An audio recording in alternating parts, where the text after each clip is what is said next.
listening to Radio Sputnik. Telling the untold. Welcome to the Open University of the Airwaves with George Galloway. Only on Sputnik Radio. The coronavirus is vanquished officially at midnight. I don't know if anyone has told it. Boris Johnson will not be celebrating because he is self-isolating, admittedly at his country retreat at Chequers. And if you're going to self-isolate, trust me, that's the place to do it. We'll be visiting London politics, Washington politics. We'll be visiting South Africa, visiting Haiti, visiting Cuba. We'll even be visiting the moon on the anniversary of the moon landing. Or did we really ever land on the moon? One of my friends said just before we came on air, it never happened. I'll be talking to an expert about that. The situation in world politics continues to be particularly volatile in places where volatility wasn't quite expected, like Cuba, like South Africa. We'll be talking to Ronny Kasrils, the former Minister of Intelligence in the ANC government in that country, a former military commander. We'll see what he thinks of what's going on there now. Talking to an expert about Haiti, where the president has just been murdered and nobody yet knows entirely by whom. And talking, of course, about Cuba, about which I myself have much to say. On this weekend, the global premiere of my new film, Killing Kelly. All of that is coming up over the next 3 hours. So fasten your seatbelt. This is rock and roll radio with pictures. It's going to be a bumpy ride because, after all, it is the mother of all talk shows. Radio Sputnik. We speak your language. The mother of all talk shows. The only education you can get for free.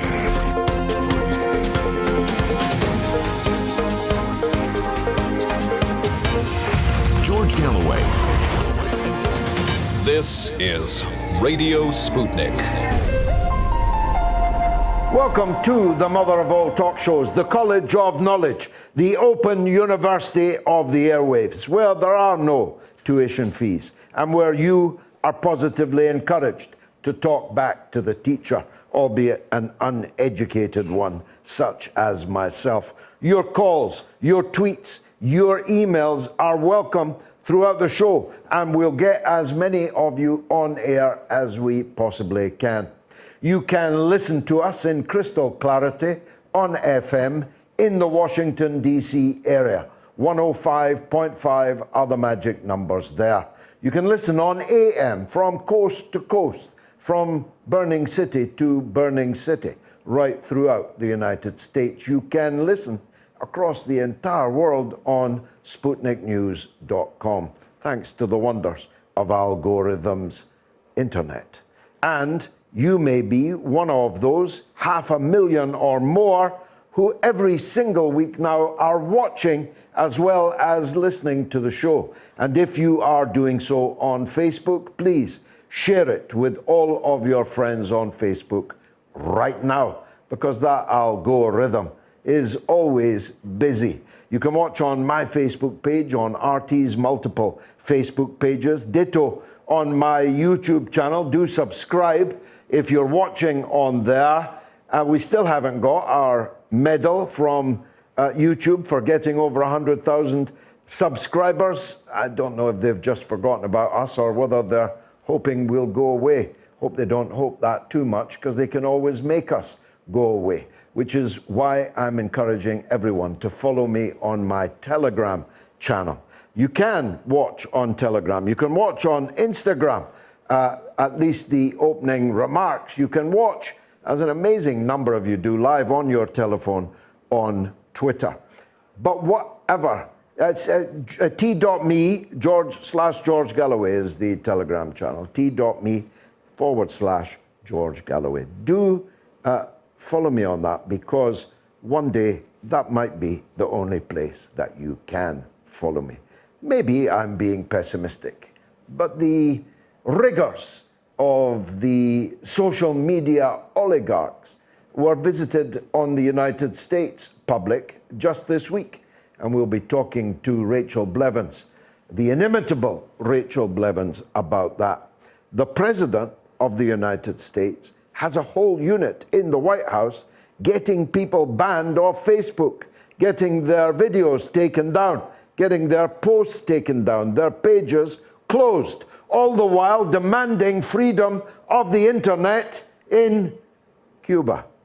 Now, Cuba is very, very important to me. I wrote a book about Fidel Castro, the Fidel Castro Handbook, signed copies of which are still available at my shop, though they are running out now and we won't be republishing them. So if you want one, you best act quickly. I happen to believe that Fidel Castro is the greatest man I ever met by a country mile in all of my life. I happen to love Cuba and its revolution and its achievements from the bottom of my heart. It is an agony to me to see the gold-toothed emigres, gusanos, in Miami, in Florida, thinking that they're dancing on the grave of the Cuban Revolution. I don't myself believe it for a minute. And neither would you if you saw the crowds in support of the Cuban Revolution out on the streets of Havana today. I think this is a misfiring color revolution that the United States has sparked, but it presumably presages more efforts. So the period of the Obama-Biden administration of normalization of relations with Cuba, with President Obama, you may recall, visiting Cuba, meeting Fidel Castro, appear to be history. And yet, Joe Biden was the vice president of the man that normalized relations with Cuba. You've got to expect that Cuba will come under unrelenting attack and destabilization. But hey, that's been happening for 60 years. It's just that there weren't any social media pictures of it. Cuba's achievements are very clear. It has a longer life expectancy than the United States of America. It has fewer infant mortalities than the United States of America. It has a better health service than the United States of America. It has higher rates of literacy than the United States of America.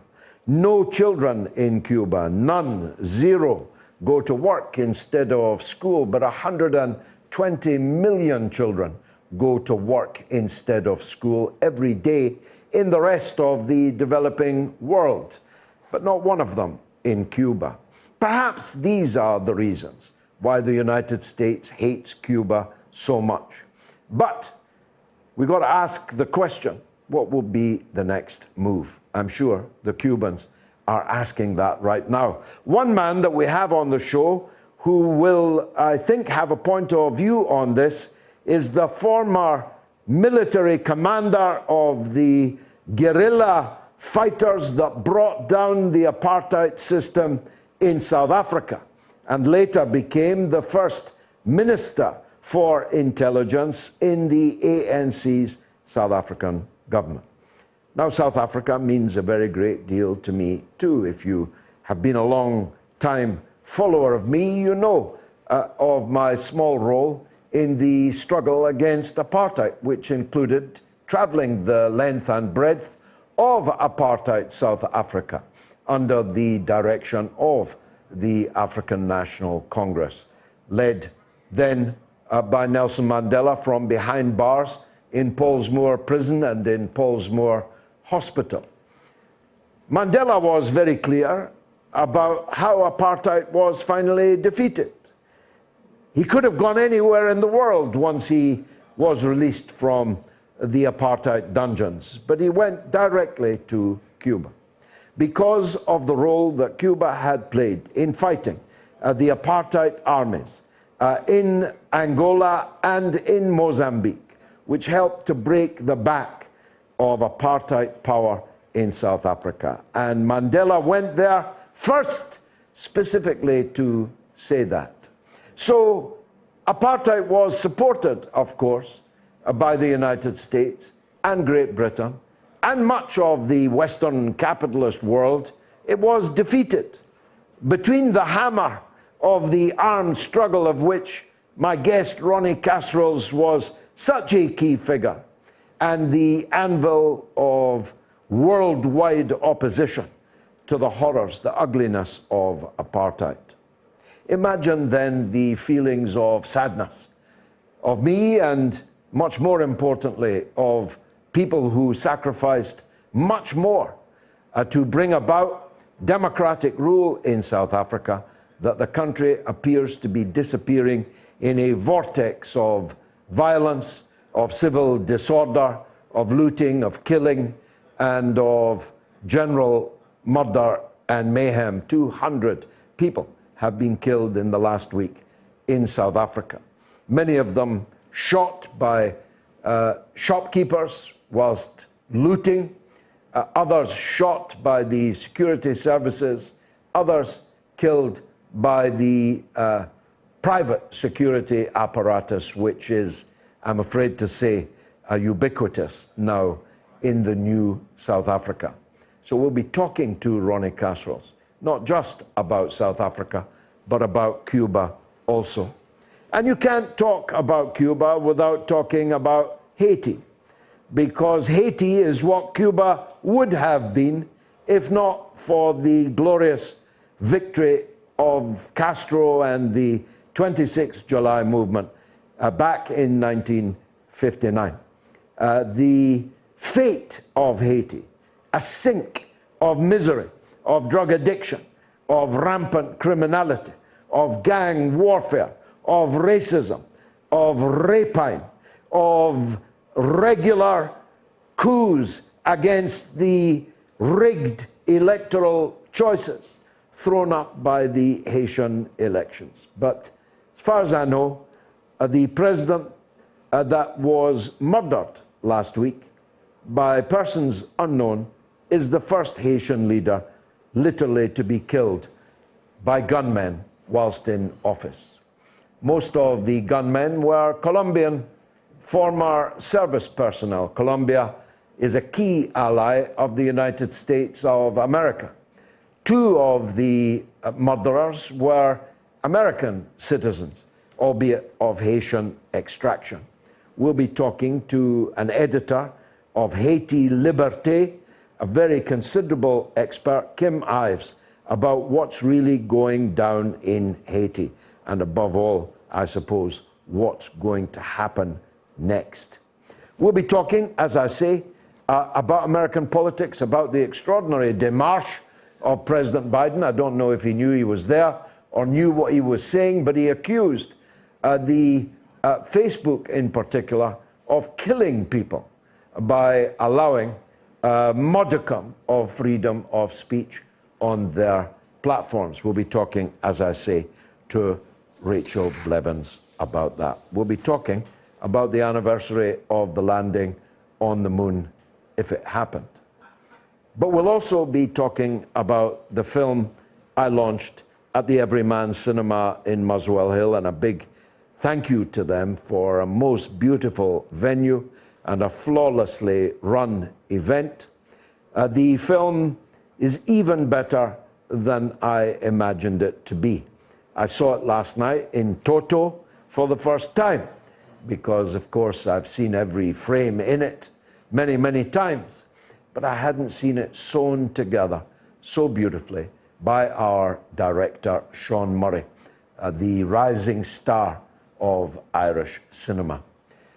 It's an important film, not just because this is the 18th anniversary of Dr. David Kelly's death, almost to the hour, almost to the day.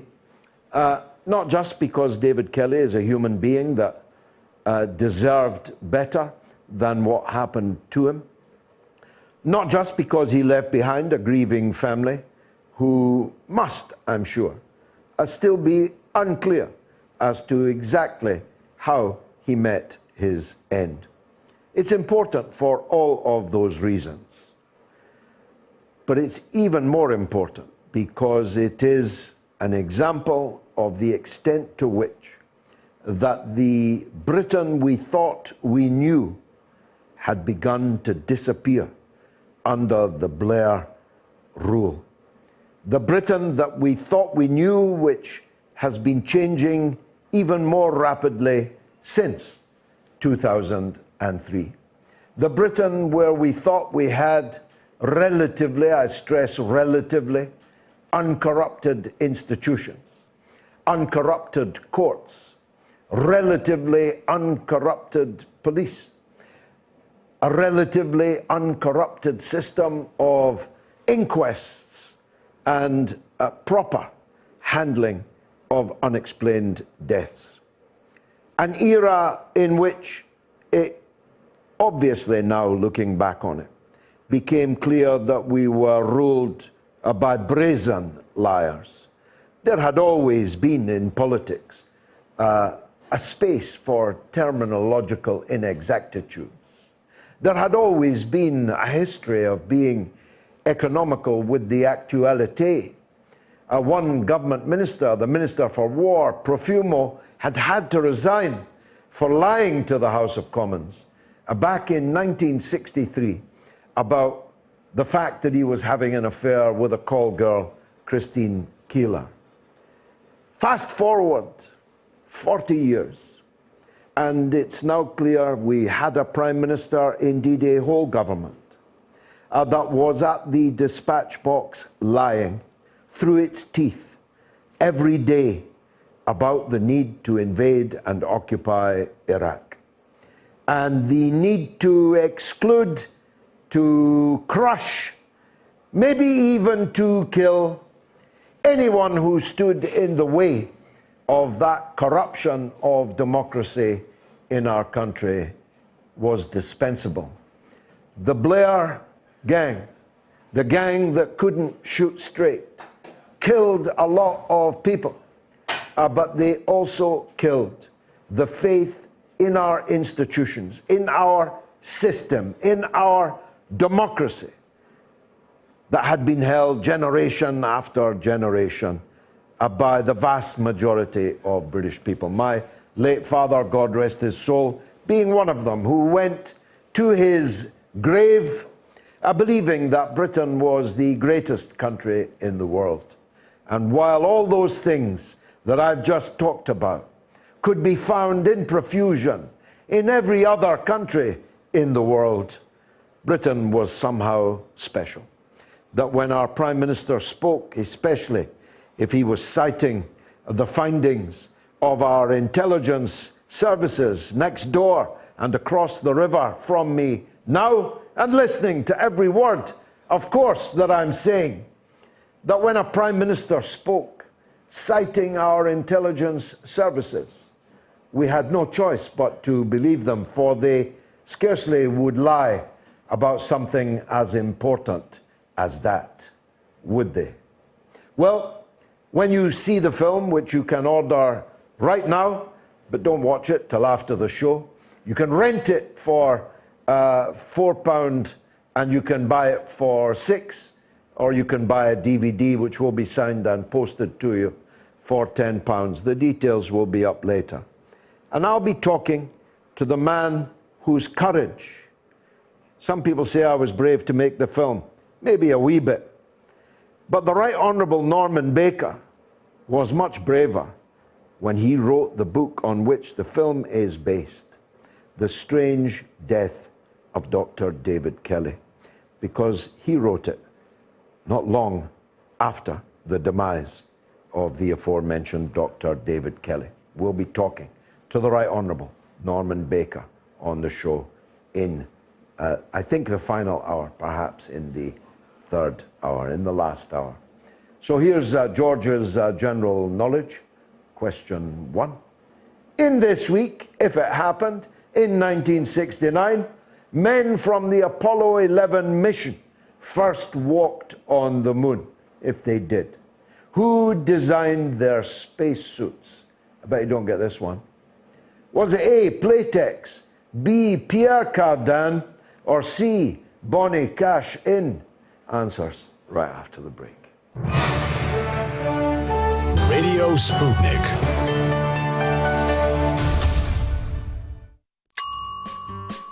Peter says the Afghan people have lost, George. I thought you were better than this, to be honest. Give me a call, Peter. Tell me what you mean. And Oliver says, for some reason, George was on the jihadist side when it came to Yugoslavia. And that's the reason I will never trust him. I fought against the war on Yugoslavia with all my breath and all my heart. Me and Tony Benn and Jeremy Corbyn and others were practically the only people in this country opposing the war on Yugoslavia, the destruction of Yugoslavia. How dare you, you imbecile?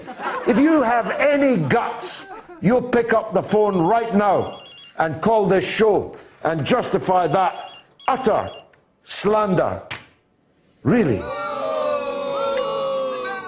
And Yoda says, love the show, best entertainment and education on the airwaves.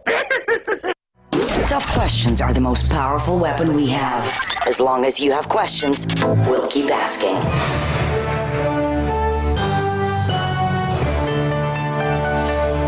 Radio Sputnik. Telling the untold. Well, the answer, of course, to the question, who designed the spacesuits in 1969, was not Bonnie Cash-In or Pierre Cardin. It was, in fact, Playtex. Now, talking of such matters, will you be wearing a face covering next week? A, yes. B, no. C, when asked to. You can vote in that poll on my Twitter handle. Now, as I trailed a moment or two ago, I'm joined now from South Africa by an old friend of mine, Ronny Kasrils, a war hero, a guerrilla fighter, a commander, a minister in the African National Congress government, an author of great note, some of the best things ever written about the freedom struggle in South Africa came out of the pen of my next guest, Ronny Kasrils. Ronny, welcome to the mother of all talk shows. It's good to see you again, but not in these circumstances, because alas, you're not here to talk about the great days. You're here to talk about the bad days that your country is going through. I wonder if you could describe what's been happening and why you think it has been happening. Sure. Well, good evening, Comrade George. It's great to be with you. I've been glued to my hearing here as you've presented the Sputnik show. Thank you. I'm a great fan. And thank you. Thank you, Ronny. So much for your courage and the way you stand up for the truth and justice, George. You know how it's inspired me. Thank you, Ronny. It's been a horrendous week in South Africa. Something that when we came to power, I toppled apartheid and it was a democratic South Africa. As you well know, you visited us often from 1994. And on this day, by the way, which would be the 103rd anniversary of the great man Nelson Mandela's birth, 18th July 1918. I mean, you know, Madiba would never, ever have dreamed of such a nightmare striking this beloved country. And it broke out not unexpectedly. The intelligence service flat-footed and the police flat-footed, unfortunately riven by splits and factions within the ANC, which has been brought about by a Jacob Zuma, who is now in orange overalls in a prison cell as we speak, sentenced to 15 months for contempt of court, and that came from the highest apex court in the land, the Constitutional Court. A grotesque mediocrity, actually, who the ANC for so long, when he came and basically organised a coup, the overthrow of Mbeki, who had become, by that time in 2008, rather strange, especially from the trade unions and the left, but also from the Zuma grouping within the ANC, who were and have been proved and shown to be absolutely bent on the criminal stripping of state resources and selling the country to the cheapest and the worst kind of bidders, the so-called Guptas and so on. So the courts, after Zuma has been attempting since 2005 to avoid the courts, there have been and are a number of charges still pending against him for corruption. But the ANC swept that all under the carpet in one of these lame efforts to pretend of a paper unity, whilst a group of racketeers were running the country down and actually hollowing out state institutions by Zuma in order to serve himself, which is why we have a situation where a lot of departments are dislocated, dysfunctional, and this has happened with the security services. So Zuma gets sentenced, and this racketeering group around him, who still wish to see his surrogates, and that's themselves, coming back to power, and to keep themselves out of prison cells, because the number of charges pending against these particular people are accruing, and the long arm of the law, which Cyril Ramaphosa has infused with renewed strength, the judiciary, which at least in our country maintains what you were talking about in Britain, pre-Tony Blair and going back to Profumo, and I'm old enough to know about that history that you recounted, George. So he gets sentenced, and this grouping around him very openly are saying that they will prevent this over their dead bodies, and making all sorts of statements.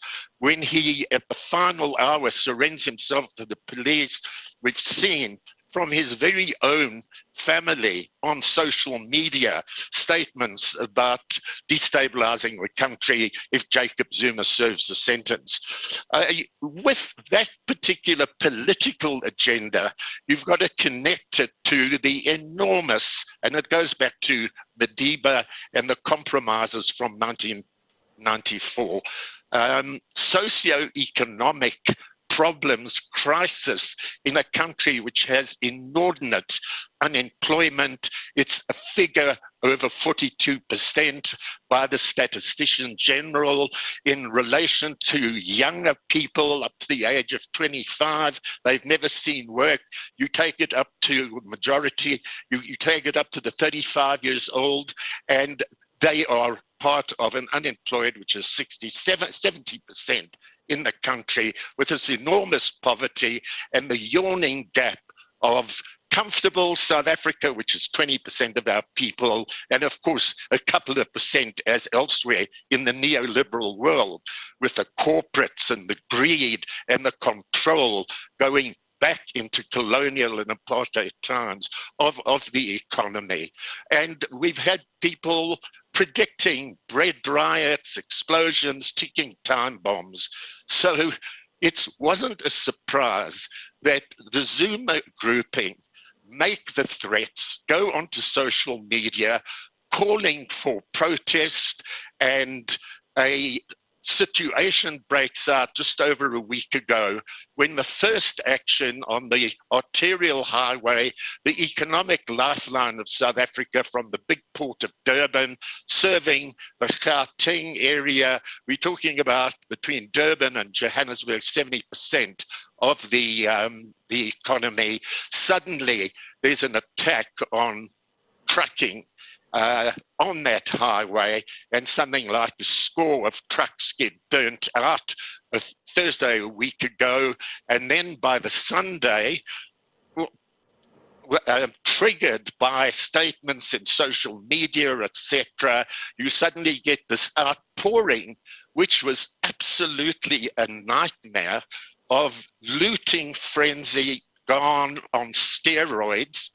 And this is where thousands of people begin ransacking the major malls, shopping centers, food supply depots and warehouses of the Zulu kingdom of KwaZulu-Natal.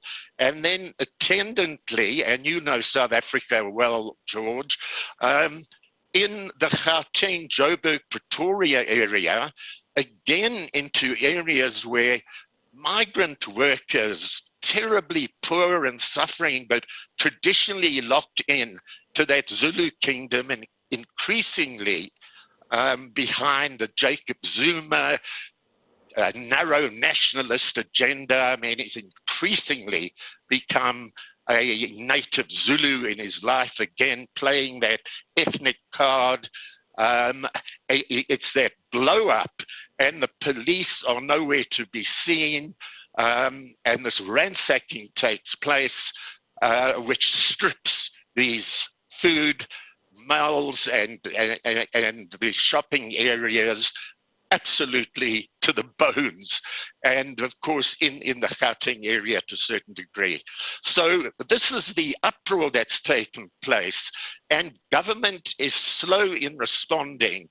The president Ramaphosa a week ago is on television, and he appeals for calm, he appeals for normality, and he says that the military will be deployed. I woke up on Monday morning with the rest of the country because that speech was made on a Sunday night, and we'd been through this bedlam through the weekend. And I expected to see, you know, I was once a deputy minister of defense before I became a minister of intelligence. We expected to see military vehicles on the roads, not because we're in love with a securocratic approach. We saw what happened in London, in Britain in 2011 with the uproar and the uprising there and so on. So there's a time when you do want to see your police, and at rare moments when there's anarchy let loose and the dogs of war are let loose, to see a military support. And there was nothing. And our Minister of Defense said in response that she was going to deploy the almighty number of 2,700 troops. And that's for this massive area of KwaZulu-Natal and of the whole Gauteng area, small province, but 10 million people or more living within it. Fast forwarding from that, if I may, George, to try and characterize what's happened, the president and the security ministers, including the ministry that I once ran, which is Intelligence Services, now called State Security Agency, the story begins to flow, which is partly true, but also questionable, because we've seen how these things operate across Britain. You're very used to it in the United States, across Europe and Africa and Latin America, all over, where immediately, in terms of public civil disorder, which can be traced back and directly to hunger, unemployment, economic hardship, inequality, which South Africa is suffering to such a degree because we're part of the whole free market, neoliberal, Reagan-Thatcher economic system, which was adopted, unfortunately, in a compromise that Madiba worked out, and then in Mbeki and right through Zuma to Ramaphosa runs in this country. So we've had, I would say, side by side with a grouping who lit a political fuse, if we can call it political, but who lit this particular fuse in relation to the connection with Zuma's incarceration and their threats that he had to be released, otherwise there would be bedlam. You link into that the basic fundamental route, which gave rise, I would say, to the spontaneous, largely spontaneous looting that took place of the very poor, going and, if I use this in quotes, the liberating of products that they see spewed out at them all the time about commodification and the right kind of Gucci wear, and you've made reference to the spacesuits and so on, in those shop windows and on television screens, and basically looking to find a month's free supply of groceries. You know, there are ministers who have said, oh, it's not that, it can't be, because look at the people taking away the huge flat TV screens and even car tires, you know, utter imbecilic ministers and spokespeople representing government who can't see that if you're looking to offset hunger and poverty, and you come across a set of car tires in a showroom, of course you're going to translate that into porridge and bread and milk on the table for your kids. So there's that whole amalgam of what I would say to you is a perfect storm which occurred in South Africa to a point, because one saving grace, it's not national that we've seen. It's confined to 2 provinces. There are 9 provinces, as you well know, George, in South Africa. So the question then is, well, why were the other 7 where there's been a great deal of anarchy? And in Cape Town, the taxi drivers are just killing each other all the time as they compete for routes, and they have shootouts, etc. So there's a lot of violence, but it didn't spread, which I would say then tends to give some real serious credence to what Ramaphosa, the president, what security spokespeople are saying in relation to an actual political agenda linked through to Zuma. But the bottom line of all this, and this is what the government has to grasp in terms of a nettle now, and that is, in order to clean up, yes, if there's evidence that there is a deep-rooted political subversion of this particular grouping that has been involved, put forward the evidence, charge people, arrest them, charge them, and put them on trial, and nip this in the bud that way, because these people are speaking about phase 2 of a strategy of going through to destabilize the country until Zuma's released. The thing about the looting then is, if we see that it's the Zulu kingdom and that it's then an offshoot into Zulu hostels because of these migrant workers from that area, in the mines and the factories that make Johannesburg run, they in these awful hostels still are, which are dominated by criminals and traditionalists from Zululand, and easily buy into the Zuma agenda because of the whole ethnic aspect. But the fact that the looting is generated in a mass way obviously isn't controlled by these particular groups, but there was an influence, and it's shown because, as I've said, we do see it functioning in or having burst out in these 2 provinces. Finally, the government slowly has begun to get on top of it. Sanity's returned, civil society's working, people in communities are cooperating with police security on the ground to reinstate order, and that kind of normality has been returning. to South Africa. But George, one hell of a week. Dreadful to have had to live through this. It was conveyed incredibly powerfully by you. It was a nightmare to live through. It was a nightmare, frankly, to hear it described in such dystopian terms. I'll come back to what I think is the biggest question on that in a minute. But first, are there racial aspects beyond the Zulu ethnic issue? One hears maybe propaganda of white people being singled out for attack, of Indian people being singled out for attack. Is that accurate, and how worrying is it if it is? Well, yes, it is, and it has occurred.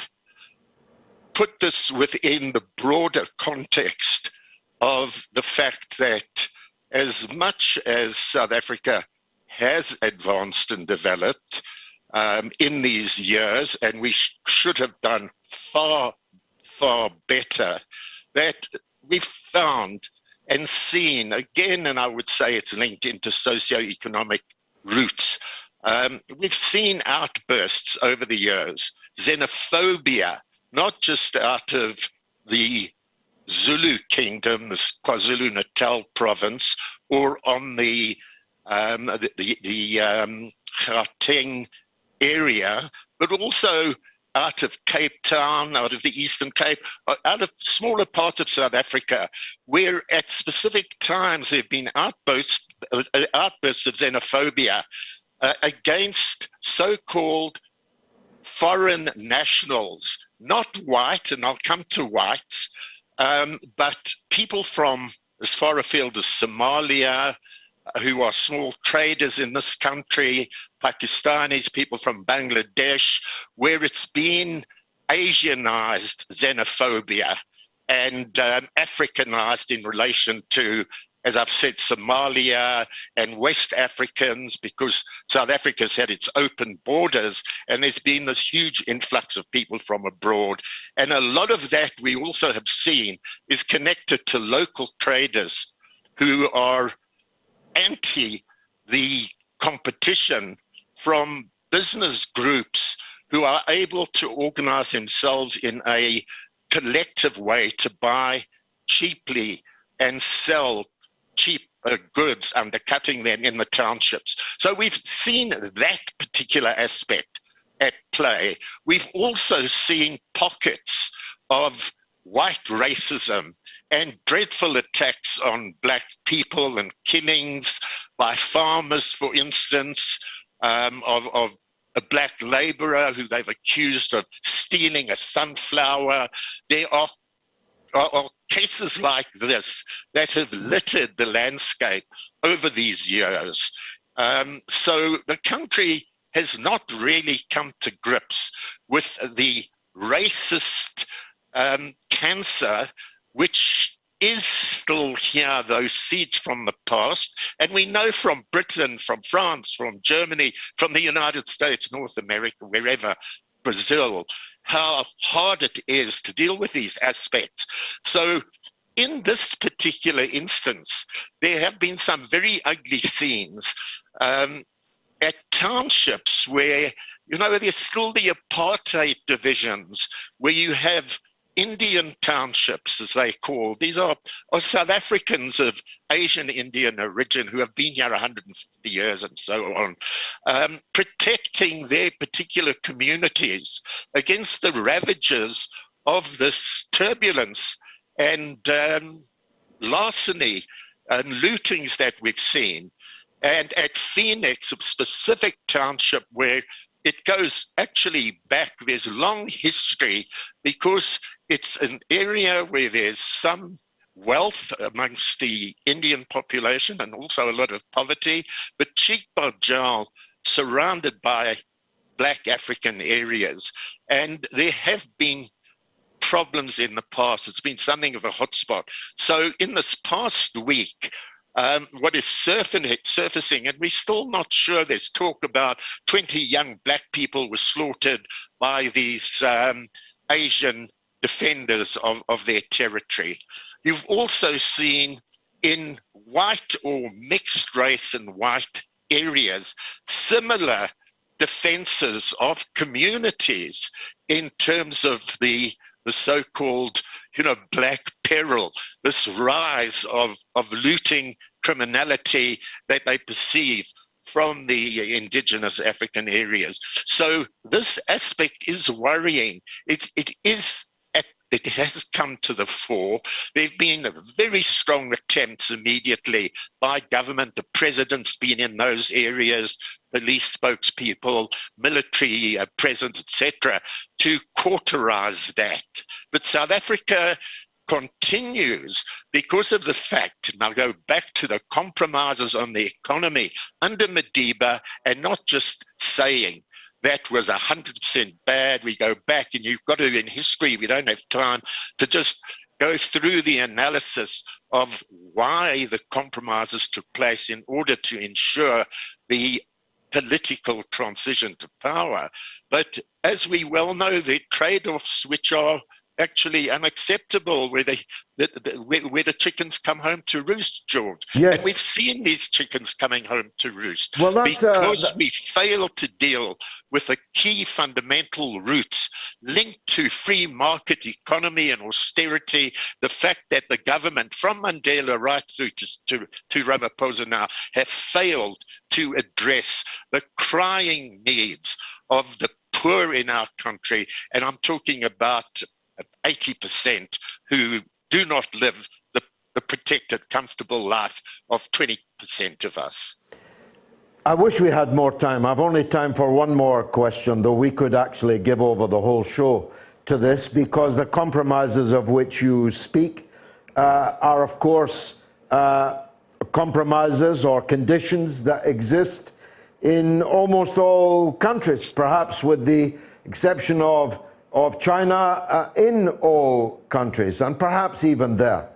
But if the proximate cause is the Zuma affair, as I think I infer from the totality of your remarks, right, this, and it pains me, trust me, it pains me to say this to you in public, it's a failure of the ANC that you gave everything, risked your life for, but we all gave our love and our support and our solidarity over the best years of our lives. It's heartbreaking that the ANC has been in power all this time, and the situation is as you have just described it.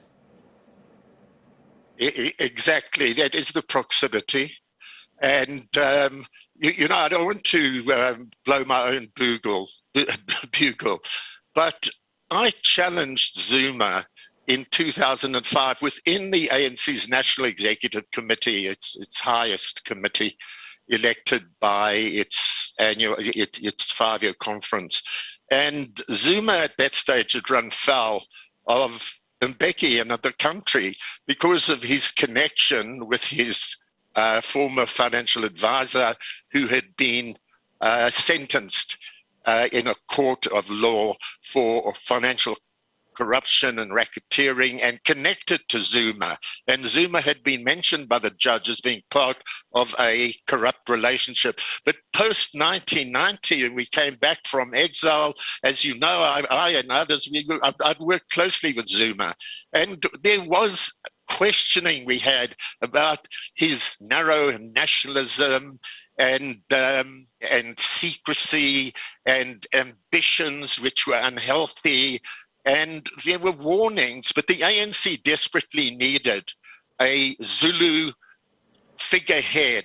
They had very few at the time, and to neutralize the IFP of Buthelezi in KwaZulu-Natal, where we had huge violence and the civil war taking place. So Zuma was very fondly accepted and projected by Madiba. When corruption aspects were seen. He was getting into debt. All sorts of vultures were now following him and wanting to buy and buying things for him, filling his car up with petrol, petty stuff, etc. Madiba arranged for him to get R1 million, to basically think that that was going to be the way to calm this guy down. It just fueled his greed. And through politics, his greed grew. And when Mbeki stalls him and actually sacks him as his deputy president, he starts talking about a political conspiracy in a grand way, and with no facts, but this way that beguiles people and shuts up anybody who's going to contradict. And he's saying, no, there's a conspiracy to prevent him coming to power because he's a Zulu, because he's Zuma.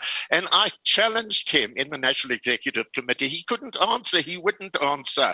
The ANC allowed him to carry on along those lines and using that theory without challenging the theory. And to some extent, they still grasp that theory because it's useful to explain away your failures and always then say, well, we're a revolutionary liberation movement and there's counter-revolution always dogging us from external and internal forces.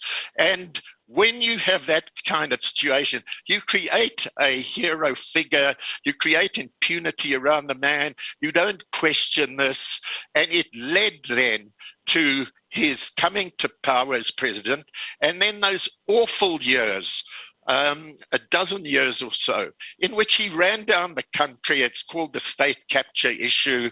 We know what influences are on every government from outside, and South Africa talked about that influence of this particular Gupta group around Zuma buying favors and contracts, etc., as state capture. Of course, there's the influence of the classical economic power base and relations in South Africa, but it was this kind of thing playing itself out. And then with the divide in the ANC and Zuma now under pressure because of the corruption, you had a strong faction developing within the ANC of people who wanted to get on board that gravy train, that bandwagon, who got promotion, who got position above their abilities, and then this running down of the state structures that then took place, because it's the state structures and their budget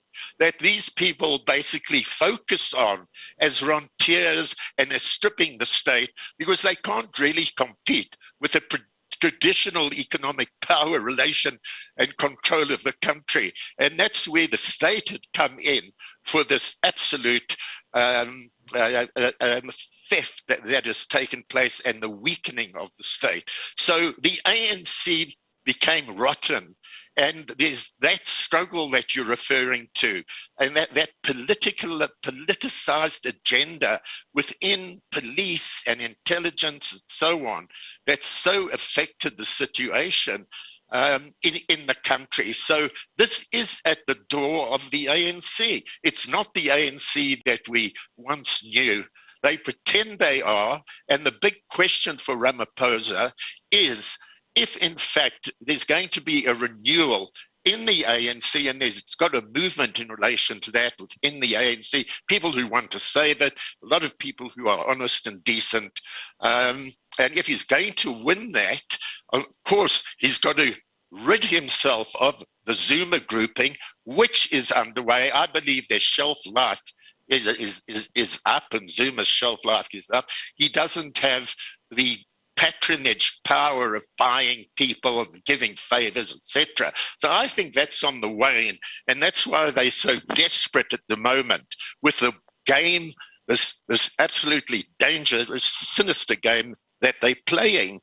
But final point, can Ramaphosa do, and I'm not now going to fly a red flag of direct socialism. You're a socialist, I'm a socialist, I'll die a socialist with you, George.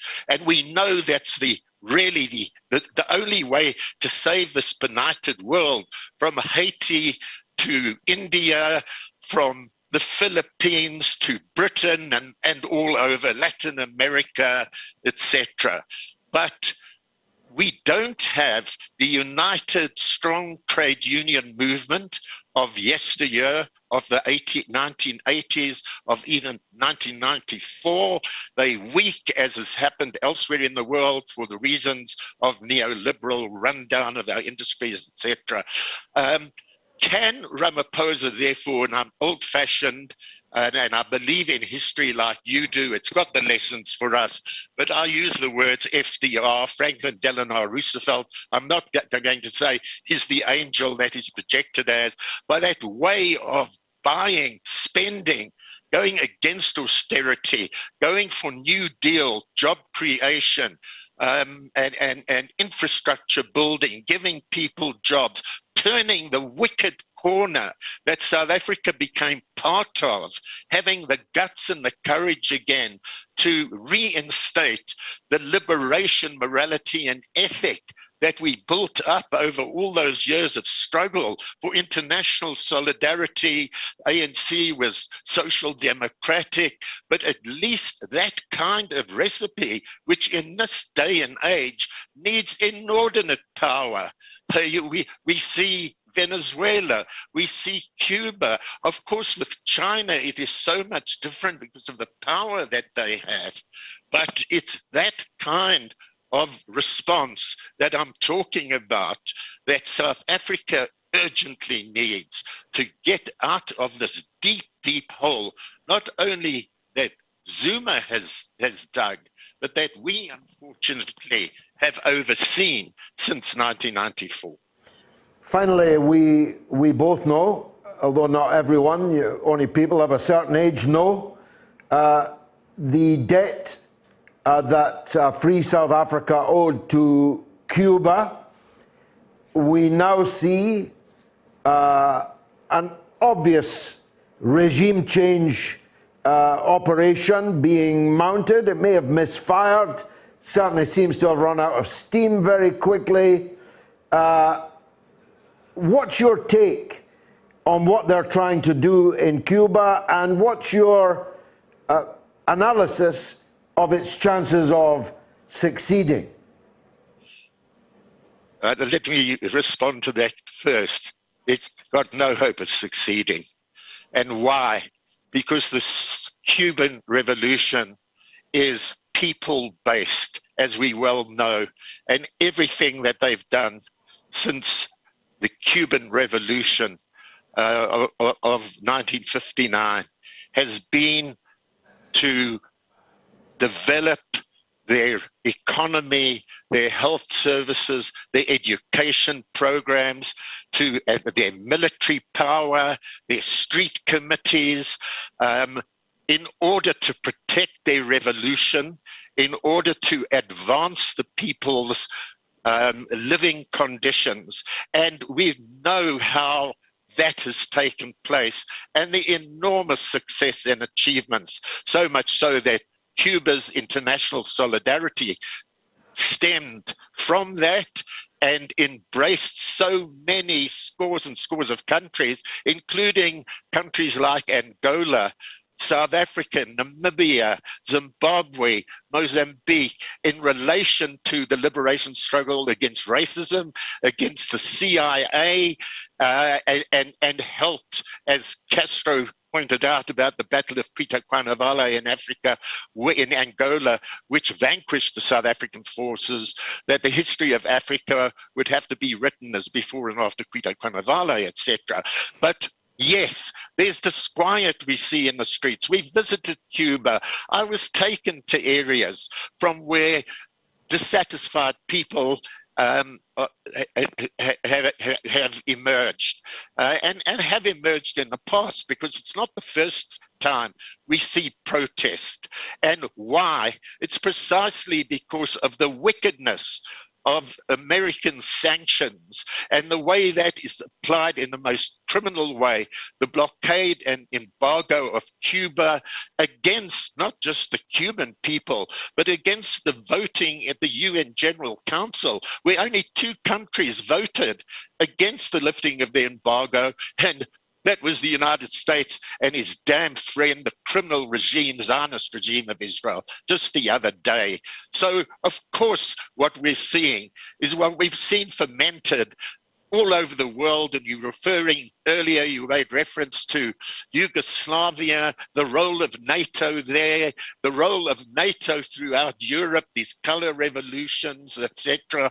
I'm not saying, and the Cubans don't say, that they made no errors, but any weaknesses have emanated from this insidious, vicious, disgraceful criminal blockade and sanctions of the USA.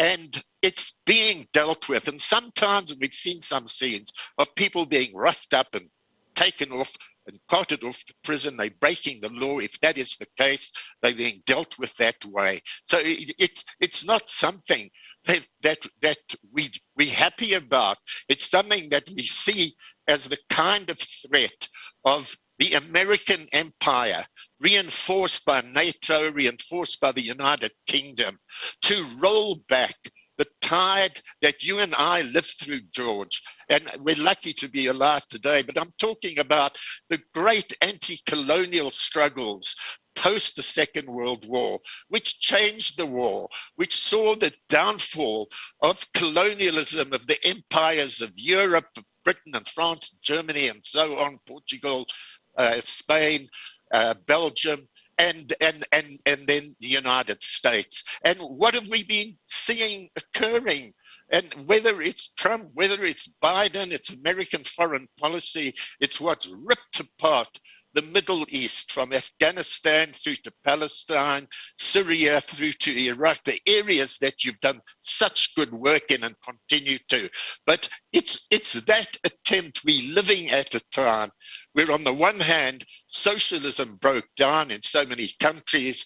We have Vietnam and Cuba and China at least still standing.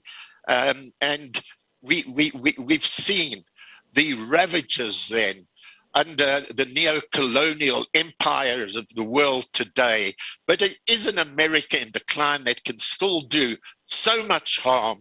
And I think, and I would still say and believe, they come up against the hard rock of the Cuban Revolution, Amen. Which will survive. I absolutely believe that. Amen. And this is why the work you do, the work we do on Palestine, and again, Palestine is such a victim of neoliberal corruption in relation to the Palestine Authority. We've got to and hope to see a whole change in the political dynamic and leadership of the Palestinian people. There have been wonderful things, as we know, that have been happening in recent times now. And Ronny, again, the American agenda. This is quite a tour de force. I think it will become a collector's item, but I need to take a break for the news. They're shouting at me. Thank you very much, Ronny Kasrils. Your Excellency, a great, great pleasure, an honor to interview you this evening. Let's go quickly. I'm late to the news with Jamie Lowe. The mother of all talk shows. The only education you can get for free. Radio Sputnik. We speak your language. Find us at SputnikNews.com.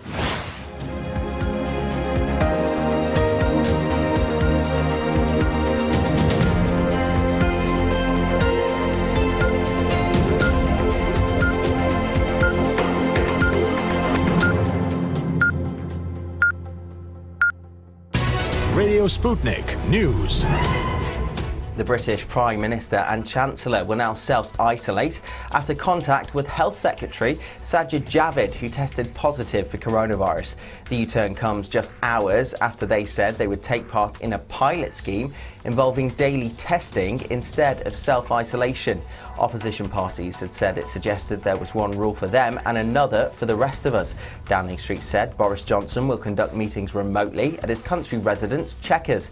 Chancellor Rishi Sunak said on Twitter, whilst the test and trace pilot is fairly restrictive, allowing only essential government business, I recognise that even the sense that the rules aren't the same for everyone is wrong. Labour leader Sir Keir Starmer said the Prime Minister and Chancellor had been busted yet again for thinking the rules that we are all following don't apply to them. Supermarkets have warned that they will have to cut opening hours or even shut shops if the number of workers forced to self-isolate continues to rise. Marks & Spencer said the number of workers being notified by the NHS app is rising exponentially, and it may have to reduce hours if there are shortages. Another leading supermarket said it could lead to massive disruption of food supplies. Quote, and there's a risk that there won't be sufficient staff to open shops. Last week, over 500,000 alerts were sent to users of the NHS Test and Trace app in England and Wales for the week to the 7th of July, a rise of 46% on the previous week. From the 16th of August, people who have been fully vaccinated will not have to self-isolate if they are pinged by the NHS app when they have come into contact with someone who has tested positive for COVID. However, fully vaccinated travellers returning to Scotland from France will still have to quarantine despite rules changing. From Monday, adults who have been double jabbed in the UK arriving from amber list countries will not need to isolate for 10 days. But the Scottish Government said those returning from France would still have to isolate. This is because of concerns that vaccines may not work as well against the Beta variant. The Beta variant accounts for about 10% of new infections in France, but that includes the Indian Ocean territories of Réunion and Mayotte, where the variant is near universal. The more infectious Delta variant, first identified in India, accounts for almost all new cases in the UK. Under the new rules, those coming back to Scotland from France will need to stay in their own accommodation and take a test on the 2nd and 8th day of their isolation period, even if they've had both doses of the vaccine. 8 members of Team GB have been forced into isolation after coming into contact with a COVID case on their flight to the Tokyo Olympics. The 6 athletes and 2 members of staff tested negative before departure and upon arrival in Japan, but have since been identified as a close contact of an infected person who shared their journey on Thursday. That person is not a member of Team GB, the British Olympic Association said. German Chancellor Angela Merkel has expressed shock at what she described as surreal destruction caused by last week's flooding. Merkel visited affected areas of Western Germany on Sunday, talking to survivors and emergency workers. At least 184 people in Belgium and Germany are now known to have died in the floods. Heavy rain is continuing to wreak havoc, with attention now shifting to parts of Austria and southern Germany. Emergency crews rescued people from homes in the Austrian region of Salzburg, where floodwaters submerged the streets of one town. The capital, Vienna, saw more rainfall in an hour on Saturday night than in the previous 7 weeks. In Western Germany, authorities said Steinbachtal Dam, southwest of Bonn, remained at risk of breaching after residents were evacuated from homes downstream. European leaders have blamed climate change for the floods, which have also affected Switzerland, Luxembourg and the Netherlands. The widow of Haiti's assassinated president has returned to the Caribbean nation after being treated in Florida for wounds suffered in the attack. Martine Moisey was seen wearing an arm sling and a bulletproof vest after arriving by plane at Port-au-Prince Airport yesterday. Her husband, Jovenel Moisey, was killed by assassins in their home on the 7th of July. The US singer Britney Spears has said she will not perform again whilst her father retains control over her career as part of a conservatorship set up in 2008. The singer's message is the latest in a series of emotional public comments about the arrangement that controls her personal and financial affairs. Quote, "This conservatorship killed my dreams," she said in a lengthy post on Instagram. "So all I have is hope." The conservatorship was put in place after her father, Jamie Spears, petitioned a court for legal authority over the pop star's life amid concerns about her mental health. Britney added, quote, "I'm not going to be performing to any stages anytime soon with my dad handling what I wear, say, do or think." She has not appeared in public since 2018. And finally, Kazunori Takashima travelled the world to support Japan at every Olympic Games for the past 15 years. So it was a dream to see the event in his home city of Tokyo. He spent almost $40,000 on 197 tickets for him and friends, but when a ban on spectators was announced last week due to COVID-19, that dream died. Quote, "It took an unbelievable amount of time, effort and passion," Takashima said, "but I was so passionate about the Olympics that even though it was very difficult and challenging, I enjoyed the process of buying the tickets." The 45-year-old businessman worked out that if he watched all the events he had booked, he would have broken the Guinness World Record for attendance at the Olympic Games. Quote, "All I have now is sadness, and every time I look at the tickets, I cry," Takashima said. "I am just sad." He will, however, get a refund for those tickets, but because of COVID, only members of the media and selected dignitaries will be allowed to watch the events at this year's Games, which open on Friday, delayed from summer 2020 due to the coronavirus pandemic. And that's the latest here on Sputnik News. I'm Jamie Lowe.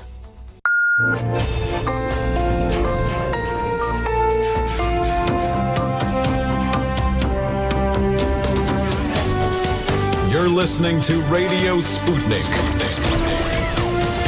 Telling the untold. Welcome to the Open University of the Airwaves with George Galloway. Only on Sputnik Radio. Will you be wearing a face covering next week? That's in Britain, of course. A, yes, 32%. B, no, 52%. C, when asked to, 16%. A lot of votes, but you've still got, I think, 45 or 50 minutes still to vote on my Twitter feed. We've spoken about South Africa. We've spoken about Cuba. We can't speak about Cuba without speaking about Haiti because, hey, they're next door neighbors. And the best man I have yet met to speak about Haiti is an editor of Haiti Liberté, which, as the name suggests, does its best to foster freedom in Haiti, which has been a very, very difficult wicket for a very, very long time. His name is Kim Ives. I hear that the line is a little unsteady, but I'm very much hoping to see him now. Kim, welcome to the mother of all talk shows. I do hope we can hear each other. The vision's not as important. Being of done certain age, I sometimes wish it was only my voice that was on the screen. But that's not, of course, something that affects you. What does affect you is the fact that Haiti just got its president murdered by persons as yet unknown, although I'm willing to bet you've got some pretty hot theories. Let's start with the killing of the president. Tell us what you know, if you would. Well, what we're pretty sure we know, George, is that Colombian mercenaries machine gunned him at close range after shooting his wife, Martine. This is what she told a close friend who told us that story. She was struck by bullets in the arm and 2 in the leg. And she feigned to be dead. And then the mercenary shot Moise close range, killing him, mutilating his body, removing his left eye, breaking bones. And the next day, after we published our report on Wednesday, on Saturday, one of the mercenaries being interrogated broke down and in tears said that, yes, there was a team of 7 within the 26 that have been captured, which did this plot. So it appears there was a plot within a plot where there were 7 men tasked with machine gunning the president to death. They did so. The other 19 may have well been dupes. They thought they were bodyguards for somebody important, which is why some of the discordant reports come out with them saying the family there to guard somebody. But one of them broke down and said, yes, we indeed did shoot the president to death. And have we any idea of the provenance of this plot?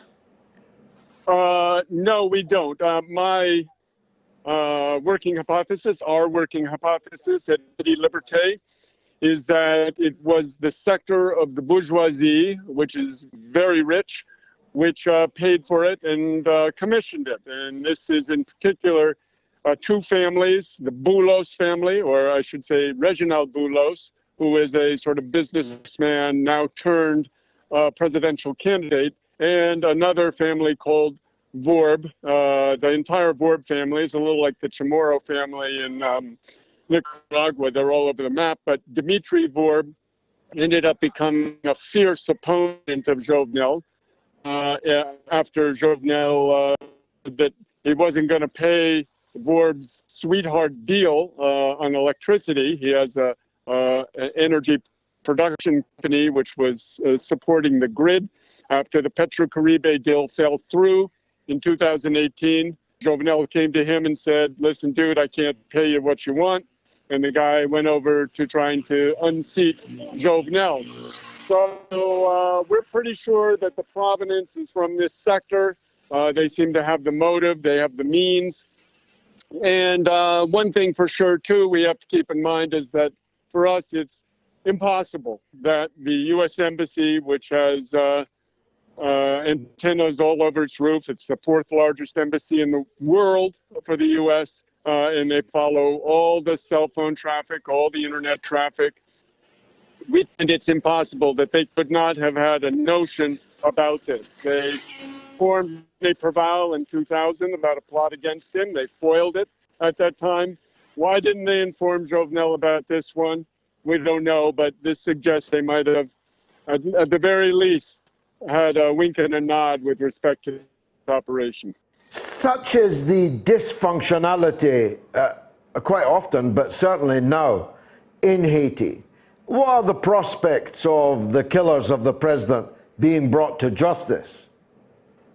Very slim, very slim. They have a saying in Haiti, l'enquête se poursuit, the inquiry is ongoing, and this is often how most inquiries end, ongoing.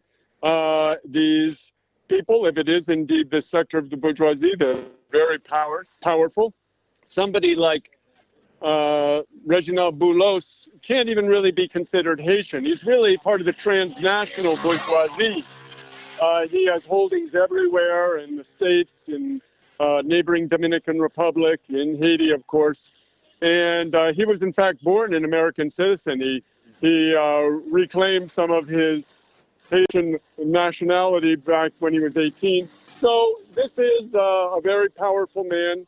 And the odds that in Haiti's weakened, debilitated state and judicial system, they would be able to find him guilty, much less arrest him. And it should be said that Jovenel Moïse had an out against Reginald Boulos before he was killed. So to what extent that arrest warrant and was, we are told, imminent seizing of Reginald Boulos' facilities in Haiti may very well have been the trigger for the assassination. Now, the last time we spoke, you described a quite fascinating phenomenon, which is a massive lumpen proletarian mass in the capital, Port-au-Prince, usually referred to as gangs, although gangs doesn't quite do it, and gang leaders, although gang leaders doesn't quite do it. As you described it to me before, it struck me that these were political forces on the ground in Haiti that are potentially powerful players. Is that how you see it? Absolutely. What we see coming out of the shanty towns of Port-au-Prince is, I could say, a self-aware movement in the lumpen proletariat, where they have suddenly realized their power because they have been armed by the bourgeoisie to carry out its political struggles, to fight the battles on the field, to be the cannon fodder of the bourgeoisie's battles and even of the empire's battles. They suddenly have become aware that they are being used, that they are shedding the blood of their brothers, usually effacing them. And so that is the message, indeed, of this leader who has emerged, a charismatic leader, I can even say, who was a great admirer, is a great admirer of Jean-Bertrand Aristide, a certain Jimmy Cherizier, known as Barbecue, who has said, we have to stop fighting among each other. And we have to turn the guns which the bourgeoisie have given us to fight among each other, we have to turn it on them and carry out a revolution to get rid of this stinking, rotten system. And he has galvanized much of the Port-au-Prince underclass into a political force. And I think this was the primary force, George, that made Boulos panic, because he said in the week before the assassination of Jovenel Moïse, we are going to seize your grocery stores, your gas stations, your ports, your banks, and we are going to take what is ours. And this is where the bourgeoisie really panicked. They saw an existential threat coming from this lumpen proletariat, and they need to stamp it out. They may have hoped that they could get a strong leader, one that was faithful to them, as they thought Jovenel Moïse was going to be. But Jovenel Moïse turned out to be an imperfect puppet. He rebelled on them. They wanted to get one in. But more than that, I think they hoped to provoke a foreign military intervention, a U.S. military intervention, and they are, in fact, simply extensions of the USA. They represent the interests of U.S. corporations in Haiti, mostly companies who are using Haitian cheap labor, $5 a day, to make their electronics and clothing. And so here you have essentially the allies of the empire calling on the empire to intervene through carrying out this heinous act of machine gunning a president, as embattled and as questionably legitimate as he was. So this is the situation that we see, and we're pretty sure the facts are going to bear us out. In Haiti now, we're investigating this in many areas. I can't give all the details, but we are hot on the trail, we think, of we'll definitely have to have you back. Last question, though. If the U.S. were to physically intervene, the barbecue and his men might make it hot for them. They could. You have to remember, a century ago, George, there was a movement called the Cacos. They were bandits. They were considered the gangs of the day back then. And they were galvanized into a fighting force, into one of history's great guerrilla forces by a fellow called Charlemagne Perrault. And they fought the Marines for 3 or 4 years before the Marines, one Marine wearing blackface, infiltrated the camp and shot Charlemagne Perrault through the heart. It didn't end the movement. One of his lieutenants, Benoit Batreville, continued the struggle for a few more years. But eventually, the Marines deployed the forces to suppress and defeat the Caco movement. And but could this Jimmy Cherizier become another Charlemagne Perrault? History will tell, but I think there are many indications that he has that potential. Kim Ives, stay safe, and we need to talk again. Thank you very much for joining us on the mother of all talk shows. Kim Ives in Haiti. How is this going? Will you be wearing a face covering next week? Yes, 32. No, 52. C, when asked to, 16%. Plenty of votes coming in. Don't forget, you can vote right up until the hour. Now, Rachel Blevins, our regular star from the United States, joins us again now to talk about all things Americana, but starting, Rachel, if I may, with the extraordinary, I don't know if it was a blunder or it was scripted, but the extraordinary statement made by President Biden about the social media companies, effectively, well, not effectively, actually accusing them of killing people and demanding total censorship of the airwaves.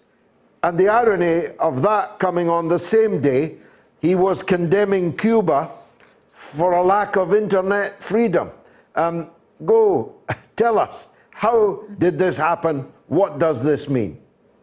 You know, it's always ironic, and what's even more ironic, perhaps, is this new fight that's coming out between Facebook and the White House. They're going back and forth on who they are accusing of being able to combat what they refer to as misinformation. And what's interesting is that right before we heard that statement from Biden, we also heard from Press Secretary Jen Psaki openly saying that the White House is telling Facebook who to censor on their platform.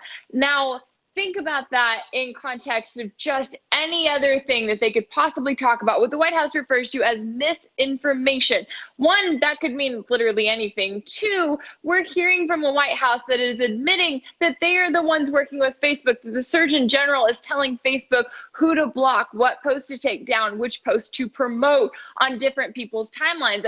I mean, if we were to put that in the context of anything else, whether it was the White House trying to, say, sell the American people a war against another country, and they were to come in and tell Facebook, this is who can and cannot speak on your platform. I mean, the precedent that this sets is incredibly terrifying all the way around, and yet they're up there talking about it at the White House. This is not some whistleblower report that came out that we're now referencing. This is being openly talked about as if it's completely normal.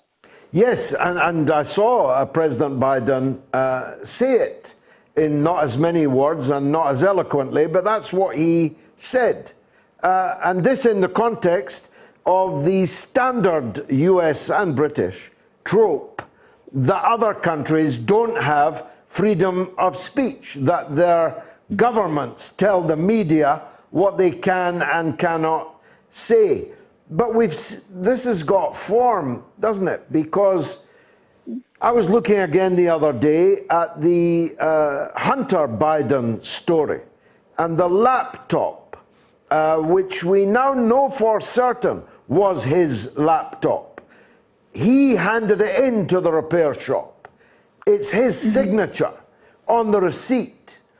And yet that story about what was on that laptop and all the dirty dealings of all kinds that it revealed was ruthlessly suppressed by Twitter, by Facebook, by the entire social media world in order to ensure that Joe Biden became the president, the very man who's now calling them killers. Yeah, you know, it's interesting that you bring up the argument of free speech, because I think a lot of times whenever we talk about social media censorship, which, for example, I had my Facebook page taken down by Facebook a few years ago, lost 70,000 followers, and they gave me no excuse for it whatsoever. They just said, oh, well, you violated our policies. Well, when I told a lot of people about that, when I talked about it, a response that I got often was, well, Facebook is a private company. They don't owe you the freedom of speech. They can take your page down if they want to. Well, now we're hearing that you have the government, the White House, telling Facebook what can and cannot be said. So that kind of takes away from that argument, doesn't it? That adds another element there of wondering exactly what is motivating those decisions. And I think a lot of times whenever it comes to something and it's a consensus where all of the mainstream media says, well, it must be true because the White House says that it's true, and now that's applying to social media, well, that sets an even greater terrifying precedent, because it sets this age where before it used to be that you would hear something talked about on CNN or Fox News, and then you would go to social media to sound off on it.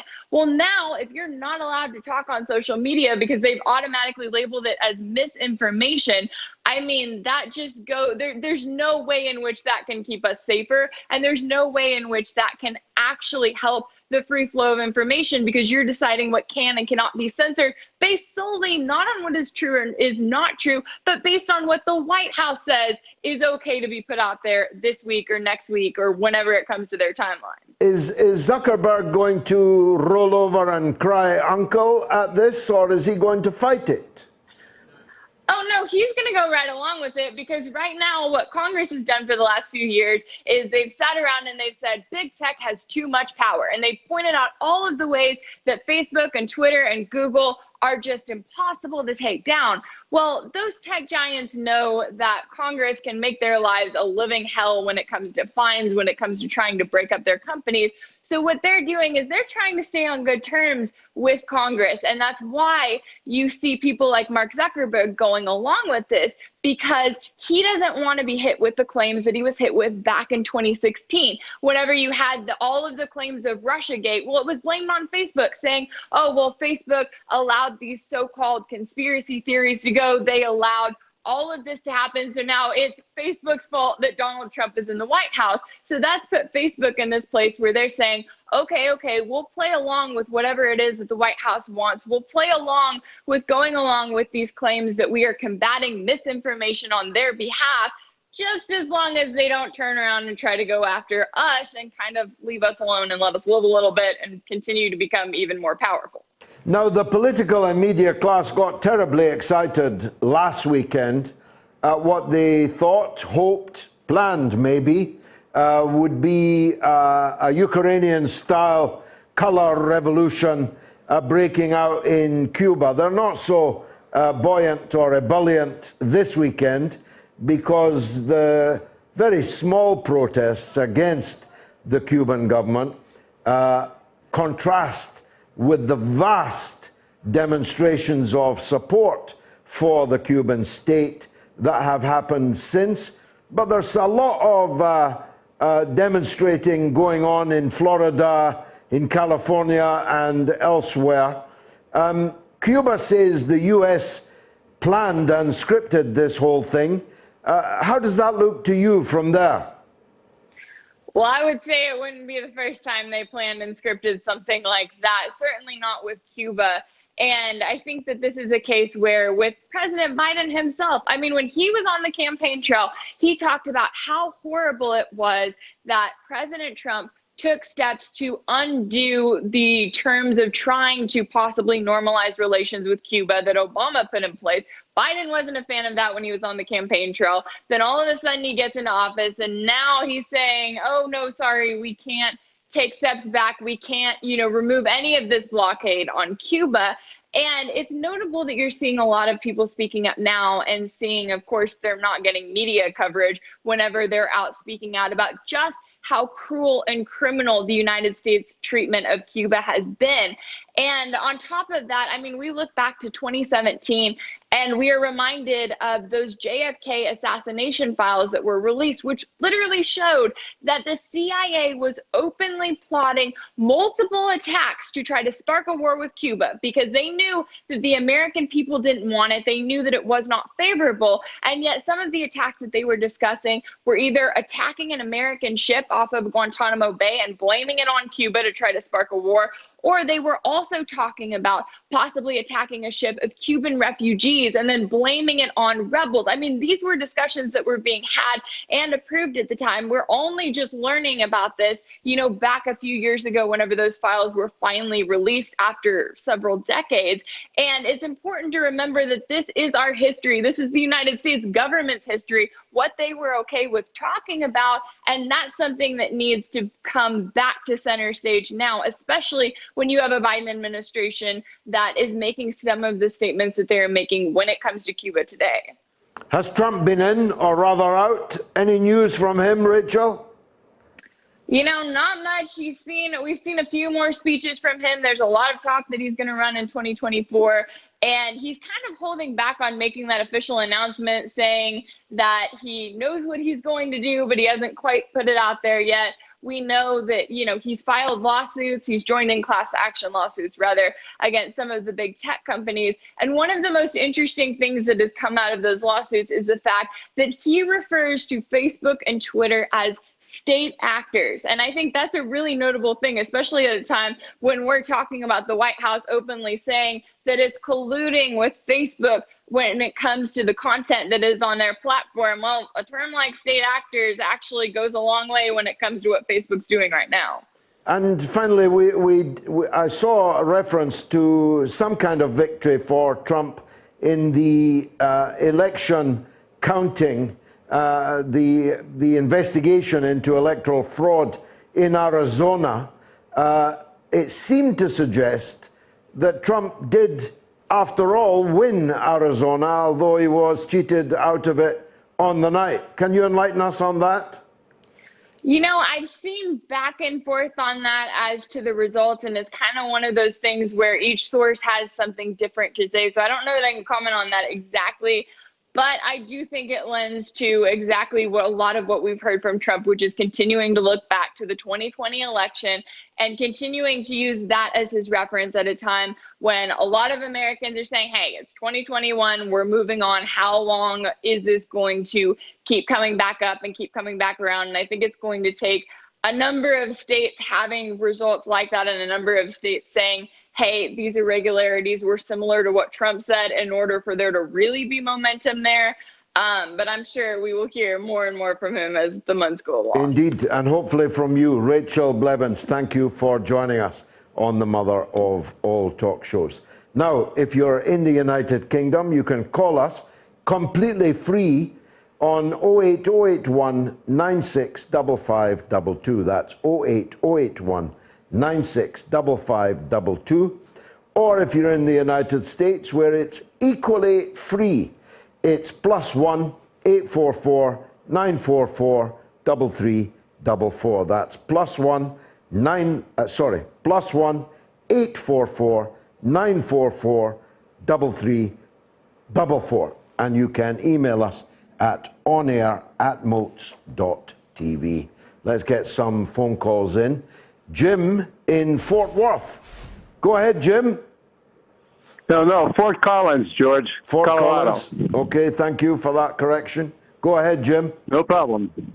Okay, on Cuba, the mayor of Miami was interviewed on Fox News this week, and he gave the usual spiel, but the Fox News presenter asked him, so wait a minute, yeah, Cuba has these problems, but what about the sanctions that the U.S. is putting on them?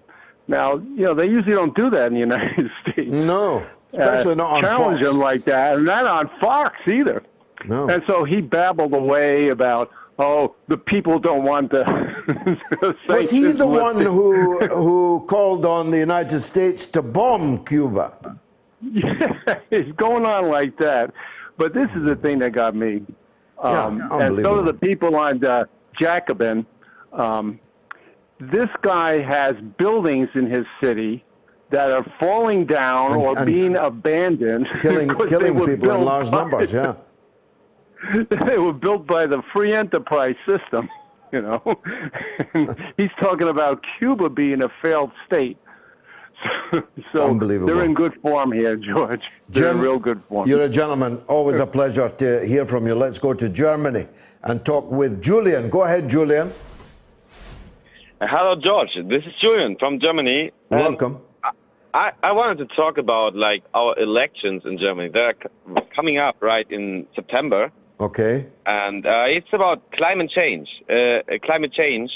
Excuse my bad English, but I have the feeling they are using globalist propaganda, to win some elections, to keep the CDU, our Christian Democratic Party, in power. And it's we are right now experiencing major floodings in the western part of Germany, and our government and the media they already put it on climate change, but if you look closer, it's obvious that they have done nothing to prevent damage from heavy rainfall, which was predicted for years now, and they are instead talking about hydrogen fuels and electric cars, and we don't even have the fuel to run them with green energy until 2030 or 2040 or later. So all of this has been started 20 years ago or 30 years ago, Al Gore. We all remember the elections in the United States with Al Gore. It was all about CO2 already. When Merkel, our chancellor, when she started, it's 16 years now that she has been our chancellor. She started as our minister of environment, and she was already back then. She was pushing forward green energy and CO2 reduction, and it feels like a joke because it's all coming up again. It's the very old propaganda. It's all coming up again, and it has a true side in it. And I think like all countries on earth, they would like support a goal of like have a better sustainable life on earth, but it's not about this, in my opinion. So like 20 years ago already, they started to like fight against nuclear power. The Green Party, they were against nuclear power. They wanted to stop coal, and now we had like when it happened in Fukushima in Japan, there was a big earthquake, and in Germany we don't have earthquakes, we don't have volcanoes, we can have like secure nuclear power, and now it's back. It should be back on the table at least. Well, yeah, I mean, we don't have time to debate nuclear power, but I'm with you on that one. We don't have time, actually, and I don't have the expertise to debate the German elections. We're relying on you to give us a prediction here, Julian. Mrs. Merkel is going, finally. We don't yet know, I think, who her successor in the CDU will be, but whoever it is, it would seem likely they will prevail because the other parties have fallen away. The SPD, the Labour equivalent, the far right, AFV, is it? The AFD, Alliance for Deutschland, they've all fallen away. So it looks like whoever Merkel's party picks will be the new chancellor. Is that how you see it? I think you're right, George. I think like our chancellor party, like the CDU, they are like establishing let's say like the environment to be voted again in power, and it's happening again. And this time they will like not be in a coalition with like the Social Democrats, with are failing not just in the UK, they are failing in Germany too. So like they will be in a coalition with the Green Party, and this is basically their goal. So like maybe our southern president, like Markus Söder, and this guy, he is like just copying. He's just copying the narrative of the Green parties. And it's just because the globalist agenda is telling him to do so, to win elections. And, fascinating, Julian. We need to schedule a proper discussion on the German elections. I hope you'll contribute to it. Thank you very much indeed for that call. Now, on this day in 2003, missing government scientist and weapons inspector Dr. David Kelly was found dead. What had he revealed to a BBC reporter about a government dossier? A, that it was sexed up. B, that Iraq had weapons of mass destruction. Or C, Alistair Campbell wrote it. Answer after the break. Radio Sputnik.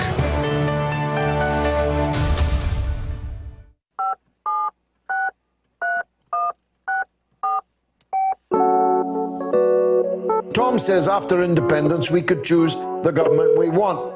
Tom, could you not have called me and argued that nonsense? Couldn't you? What's wrong with you, man? You've had the vaccine. Go ahead. When I came out, I went into a boxer stance and started doing a jig. And an old fella said, "Hey, have you just had that vaccine?" I said, "Aye." And he said to his wife, "Come on, love, you better get me one of them." He said, "And make me dance." So you're full of life. And Ben says, could Scotland actually do better autonomously? Like I want California to secede. But I think we'd thrive if not burdened by the rest of the US. How very revealing of you, Ben. How utterly revealing of you. And Philip says, how any Labour or Tory supporter has the nerve to say the SNP are corrupt is beyond me. Why do you people not have the guts to call up instead of cowering behind one single name on social media? There's a lot of people in Bradford who won't be taking this antivirus due to religious grounds. Simon, what do you mean by religious grounds? Religious grounds, I mean, many Muslims, for example, have issues with regards to this vaccine. Certain well, tell me what issues? What issues? Well, for example, pork. What does pork have to do with this vaccine? You're kind of, again, you're clouding the issue here. There's the religious... I'm not clouding the issue. You said pork. Of course you said pork. But Simon, there's other things which are probably... are you yourself a Muslim? It doesn't matter whether I am or not. It does, because you are purporting. No, it does. It's justified for people to ask that. Be quiet for a moment, please. No, I won't. It's justified. Well, you will, because I'll turn your volume down. This is dangerous, reckless, ignorant, and potentially fatal nonsense. Get out of my sight and don't come back.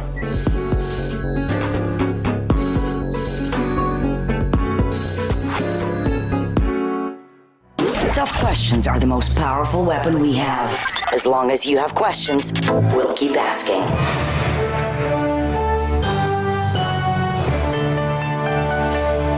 Radio Sputnik.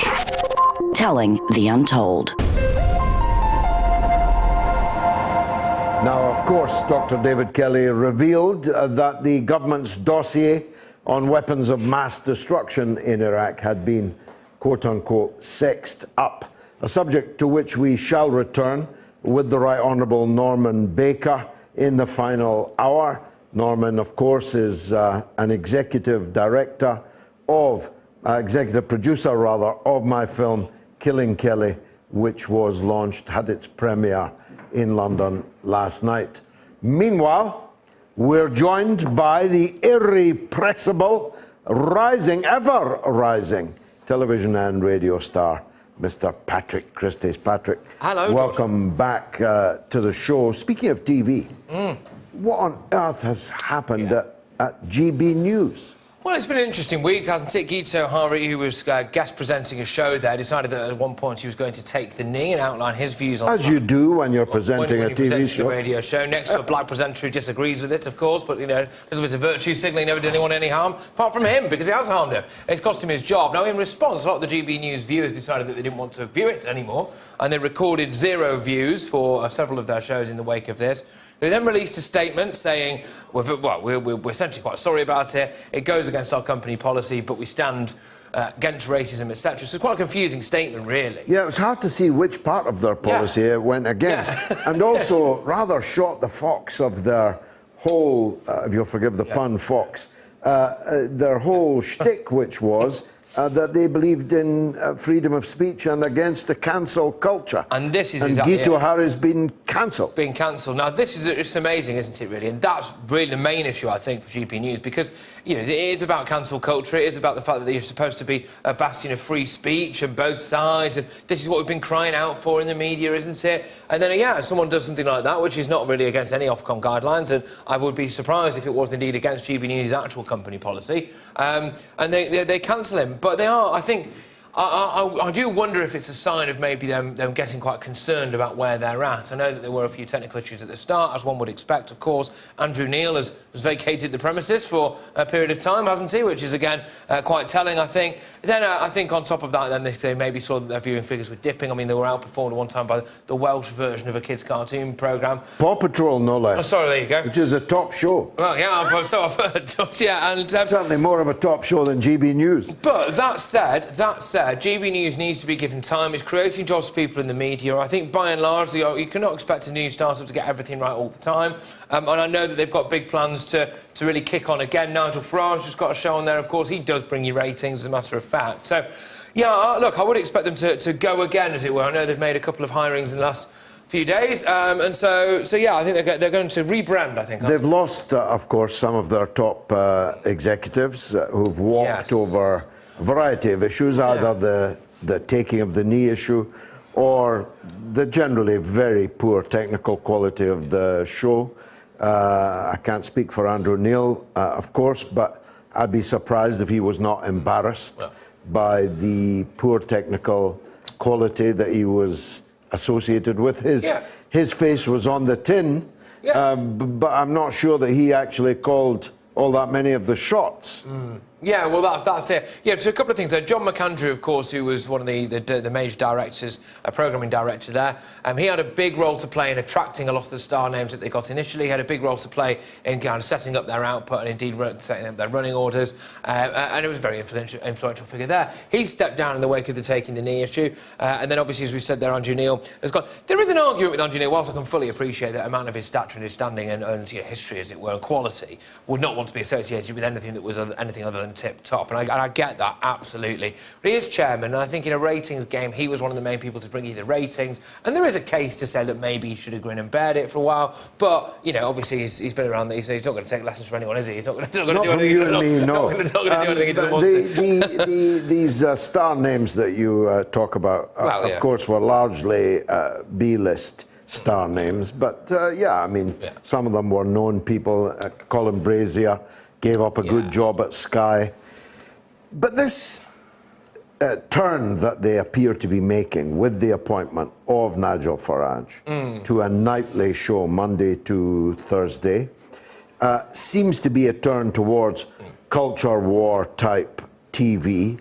But how are they going to square that with the state regulator, Ofcom? You and I both know Ofcom, if it wants to, it doesn't always want to, but when it wants to, it can wreak havoc in Ofcomable media for not achieving balance in their shows. Yeah, Ofcom have got involved with GB News a couple of times already. There was one on the very first opening night, actually. Dan Wootton was speaking about, I think to do with the lockdown, of course. And he was reported to Ofcom. He got away with it. It was proven to have done nothing wrong. And then the chief of Ofcom as well. This was when everyone was talking about cancelling GB News, cancelling the adverts, barricading them away, etc. Well, actually, what happened there was one of the chiefs at Ofcom just came out and said, actually, you know what? I've seen nothing so far at GB News that would warrant me having any kind of concerns whatsoever. You would imagine that they would counter Nigel Farage with something, or potentially within that show, they feel as though they can give strong opinion, but be able to find a way of giving balance as well, really. So, yeah... They could always hire me, but I don't think they can afford me. The other issue that you just touched on there that's raging now is the COVID Freedom Day, the ping that told for the Prime Minister and the Chancellor, who are not going to be able to enjoy their own Freedom Day because they're going to be locked up at home. But they handled that so badly, the Tory government. Oh, absolutely awful. Yeah, it was a lesson in how not to handle a situation like that. Yes, I think the Sajid Javid, of course, is, despite the fact that he's been double jabbed, as we understand it, has got coronavirus. Clearly, then Boris Johnson and Rishi Sunak, the implication is that they've been in close proximity with the Saj, and so therefore they were had to isolate. They got pinged. Now, they decided to say that they were part of a new pilot scheme. It took them just 2.5 hours to U-turn on this. I think it was insulting because first and foremost they tried to claim actually that the pilot scheme was a random generator. Well, that's interesting, because several members of the cabinet have found their way into it, including the Prime Minister. So for a random generator, he's been hovering quite hard over down. Yeah, exactly. Yeah. They also then said that Boris Johnson released a statement saying, "Well, it's true that we briefly considered." Not self-isolating, to the point where you put a press release out about it. You sent poor old Robert Jemerick up to the media. He went on TV to defend it. He went into bat for Boris Johnson and Sunak, only to come off air and almost immediately they go, "Sorry, Rob, mate. Yeah, we've gone back on that." So that's. But at least they know that they owe Rob one. But what he did actually was take the heat off one John Burko. The dumpy despot was back in the news today because it's emerged that he has been taking his pension at the age of 58, not 65, 35 grand a year, which he said he wouldn't do. And then he blamed his wife, Sally, for making him do it. So that shows what kind of individual he is. And Boris Johnson, because Boris apparently is just such a risible chap that nothing matters anymore. Well, that leads me to... We've got someone who wants to talk to us on the line, but before we turn to Victor in Greenwich, such is the state of discombobulation at the top of the government, and such is the impecunious situation that Boris Johnson finds himself in, with alimony almost without number. We certainly can't count it because we don't know how many he's had. You wouldn't be that surprised if Boris walked, would you?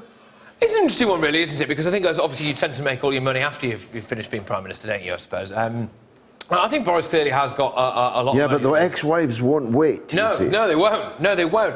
And those bills are stacking up, though, and I don't get the impression that he's been particularly careful with his money over the years as well. So there's that. What he seems to have a habit of doing at the moment is getting a cabal of very wealthy individuals to pay for a lot of his stuff for him with a bit of an IOU. Yeah, but there's a reputational cost to that. There's a massive reputational cost to that. There's also the question of whether or not Boris Johnson is going to pay them back and how good at that he is. There's also a bit of an issue with regards to if you do lend the Prime Minister a sizable amount of money, is Boris the type of chap we've seen over history who might try and do you a solid off the back of that? And that's not really any way to run a country. That's quite a low rent for a Prime Minister. It's kind of Lloyd George, 1917, 1918-ish. Yeah, it's not really 2021 look. It's embarrassing for the country, to be perfectly honest with you, that you would have a Prime Minister who's having to beg, steal and borrow from people, essentially to pay off the fact that he's got a load of children. We're not legally allowed to report how many he has, or if indeed he does know how many he has. It's not a great look for Britain, really. It's not, no. And I wonder if the Conservative Party is beginning to think that, but you've not picked any of that No, up. not particularly that up. I mean, it's clear that they're just rolling the wicket for Rishi Sunak, and that seems to be the one. And then the Conservative Party will be able to say they've had 2 female leaders, they've had the first ethnic minority Prime Minister as well. Keir Starmer's simply not at the races. He said he's willing to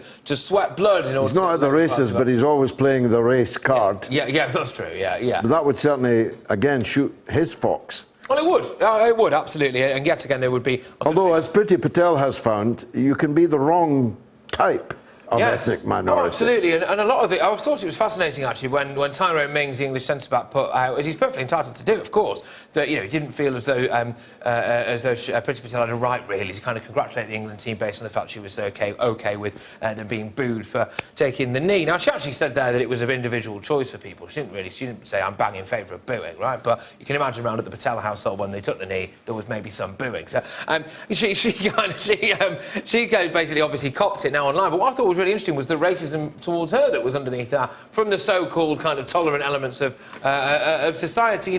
One form of racism seems to be OK, and another form certainly is not. And I found that quite revealing. Yeah. Let's hear from Victor in Greenwich. Go ahead, Victor. Good evening, George. Always a pleasure to hear you. Thank you, sir. Speaking of racism, this overblown media campaign trying to win sympathy for Marcus Rashford, a multi-millionaire who I think doesn't need our sympathy. He doesn't really seem to be complaining about these tweets and so forth. It's obviously being blown up by the Blairite Brainwashing Corporation and its allied media, pumped out every day for the last week, where they never tell us what exactly these vile comments really amounted to, though I heard that one of them actually amounted to nothing more than asking Marcus to go back to his own country. And as he's born in Manchester, I'm sure he's happy to do that. Seems to me it's obviously a way of bamboozling our MPs into passing more laws to deny us more free speech and ensure that the Blairite establishment media is the only group that's allowed to express its views on the internet. Well, look, that's a powerful call, Victor. You've come to the wrong place if you want us to diss Marcus Rashford, because we're both Manchester United fans and he's one of our heroes. So we love, it would be a rise, Sir Marcus, if it was up to me. But Victor's onto something, isn't he? That actually I have seen it too little reported, that the vast majority of racist comments following the failure in the football final were from outside of the UK, which I think is quite a suspicious thing in any case. Agree. I'm surprised there's not more speculation as to where the outside source of this was. Absolutely. On Instagram, for example, only 4 of, I think, 29 vile Instagram postings actually came from Britain, which means the vast majority of them didn't. It is all a little bit of a storm in a teacup, isn't it? Yeah, I agree. I think there was, so 70% is the figure that I read of these posts, of these racist posts came from outside the country. As you said, that's deeply suspicious, and it does make one question what the motivation or indeed who was behind all of that. There is, of course, the other thing as well, which is that the mural of Marcus Rashford that was vandalised, it was graffitied on, the implication of that initially, and everyone just swallowed this, was a foul racist abuse on Marcus Rashford's mural. And it wasn't racist abuse at all. That was the police have come out and said it wasn't racist. It was vandalism, right? Don't get me wrong, but it wasn't racist, racially motivated. It was sacrilege, but it wasn't racist. An absolute disgrace, but it wasn't racist, you know. And then you see as well, there was a report that came out yesterday that we've got the highest number of race-related issues reported to police since records began in this country. And so you look at it, but that's reported to police, right? So that's people now maybe calling things out, or frankly as well, sometimes maybe people reporting things that don't always necessarily end up with police action, right? So it's interesting because I think there seems to be a very large push at the moment in this country to kind of denigrate Britain and say that it is one of the most racist places in the world. And they've obviously never lived in France. Well, France or America. Or the Netherlands or Denmark or Australia. I could name 100. And also, let's be honest as well, you know, perhaps, you know, race relations aren't particularly great in other parts of the world. There's vast parts of the Middle East as well where, you know, there might not be necessarily racist against people who look like you and I, but there's racism that goes on there. They might indeed be racist against people like you and I. So there's a lot of racism in the world, and I don't think Britain is particularly... There's racism present in every culture and every colour. You know. Anyone who's lived any length of time anywhere else already knows that. But it's part of the anti-Brexit shtick, isn't it? Yeah. That a carnival of reaction has ensued. Yeah. When actually that's entirely untrue. That the England football team itself exemplifies a Britain that now is or will be, is actually disproportionately a large number of black and mixed race people in it, because they're brilliant at football. But the fact that Gareth Southgate was the manager of a team that did really very well until the last, and everybody in the country loved them. You had black people with England shirts with Kane's name on the back. You had Asian people. You had white people with Rashford's name on the back, and so on. Actually, football is the least racist industry in Britain, and Britain is the least racist country I know. Yeah. Debate. Yeah, no, I agree wholeheartedly, and I think that for people as well, they might get a shock if they go elsewhere. I actually feel very sorry for people who look at everything through the prism of race-related issues and see it all as some kind of, whether it's conscious or indeed unconscious, racial problem. I think that's a real shame, because actually a lot of people there were just watching the football, and they were just watching a fantastic... And were angry at three highly paid footballers missing penalties they should easily have scored. Exactly. But people are very quick now. People are far too quick to kind of jump on, in my opinion anyway, the racial bandwagon. Well, and that diminishes real problems with racism. Well, it does. It devalues the currency. Yeah. I was angry at Marcus Rashford's penalty, and I love him like a son. And the last reason why I was angry was because he was black. That is the least reason conceivable. I was angry because he fannied around with his foolish stuttering run-up and missed. You can only do that if you're going to score. Let's take a call. Ian in Hounslow. Go ahead, Ian. Hi, George. Hi. I didn't even notice, but if you go to some supermarkets now again, you'll see some of the shelves are empty. And the reason is we've got a really bad UK trucker shortage. And it's getting worse. This is not an aberration. No, the trucker shortage is a real thing. A good friend of mine, Big Al, is himself a trucker and is really struggling to get drivers for his company. So I know it's a real problem. Go on, Ian. Now, the anti-Brexit rejoin EU at any cost cultists are blaming Brexit. And they're only talking to business owners and managers. They're not talking to the truckers. Now, the truckers are going on YouTube and giving out like a little monologue on what's going wrong. And surprise, surprise, it's pay. You're hauling the rig for £10 an hour. And they had all these Romanians and Poles coming in who they exploited like some form of modern slavery. And this led to an increase in truck accidents of 67%. I'm one of the victims of just that. Go ahead. Yes, and also many of them weren't even genuine truck drivers, or were banned, or were drunk, or drove or so tired that they couldn't drive straight. Exactly, because they were working more hours than they're supposed to, and the rigs weren't in roadworthy condition.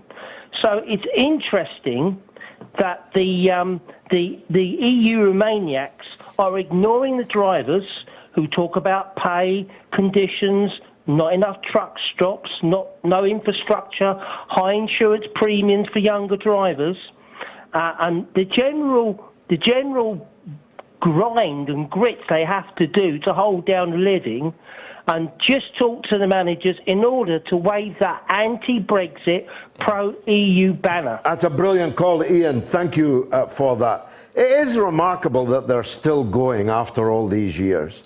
The Romaniacs, the rejoiners. People, I sometimes wonder at the sanity of some of them, the idea that it's somehow a vote winner to want to rejoin the EU. But it's equally true that if British capitalism is having a shortage of labour, it's not, you don't need to be Einstein to work out that they've got to put the money up. Yeah, that's it. And this is where I would expect the government to be quite nimble on their feet. So far, Grant Shapps' solution to this has been to essentially allow the drivers to take longer hours, which I think, as we've all can see, there's some quite potential catastrophic flaws with that, and it's certainly a sticking plaster. I think the fact is that if pay is an issue, then maybe that's an area of our economy that we could help to kind of subsidise from the government. I did see a fantastic piece today, a picture today, on Twitter that highlights exactly the point that your wonderful caller there made about essentially the Romaniacs there. There was some fruit and vegetables in Tesco's, the aisle that was quite bare, and they went, "This is Brexit Britain." They went, "No, it's the hottest day of the year. Everyone's outside at barbecues. They've just bought a load of salad, a lot of iceberg lettuce in one Tesco's in one part of London." You know, so that's kind of where we are now. A lot of people want to jump onto that particular bandwagon. I do think that seriously that the European Union fanatics have been completely undermined by the fact that we're supposed to be, whether or not it's Freedom Day in name only tomorrow,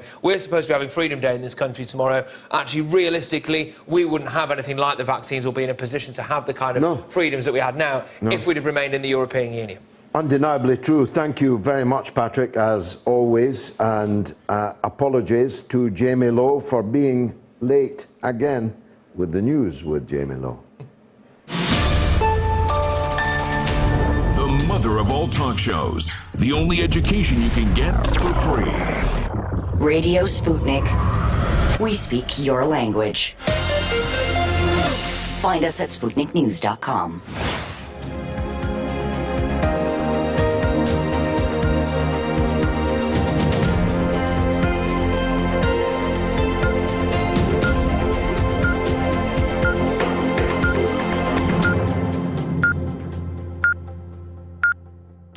Radio Sputnik News. The British Prime Minister and Chancellor will now self-isolate after contact with Health Secretary Sajid Javid, who tested positive for coronavirus. The U-turn comes just hours after they said they would take part in a pilot scheme involving daily testing instead of self-isolation.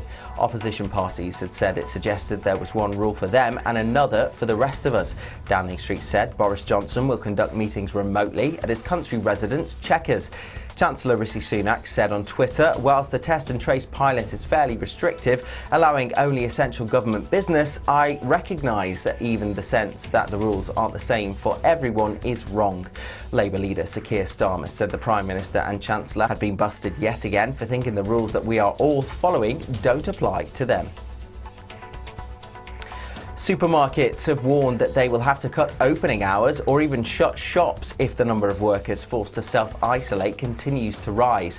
Marks & Spencer said the number of workers being notified by the NHS app is rising exponentially, and it may have to reduce hours if there are shortages. Another leading supermarket said it could lead to massive disruption of food supplies. Quote, "And there's a risk that there won't be sufficient staff to open shops." Last week, over 500,000 alerts were sent to users of the NHS Test and Trace app in England and Wales for the week to the 7th of July, a rise of 46% on the previous week. From the 16th of August, people who have been fully vaccinated will not have to self-isolate if they are pinged by the NHS app when they have come into contact with someone who has tested positive for COVID. However, fully vaccinated travellers returning to Scotland from France will still have to quarantine, despite rules changing. From Monday, adults who have been double jabbed in the UK arriving from amber list countries will not need to isolate for 10 days. But the Scottish Government said those returning from France would still have to isolate. This is because of concerns that vaccines may not work as well against the Beta variant.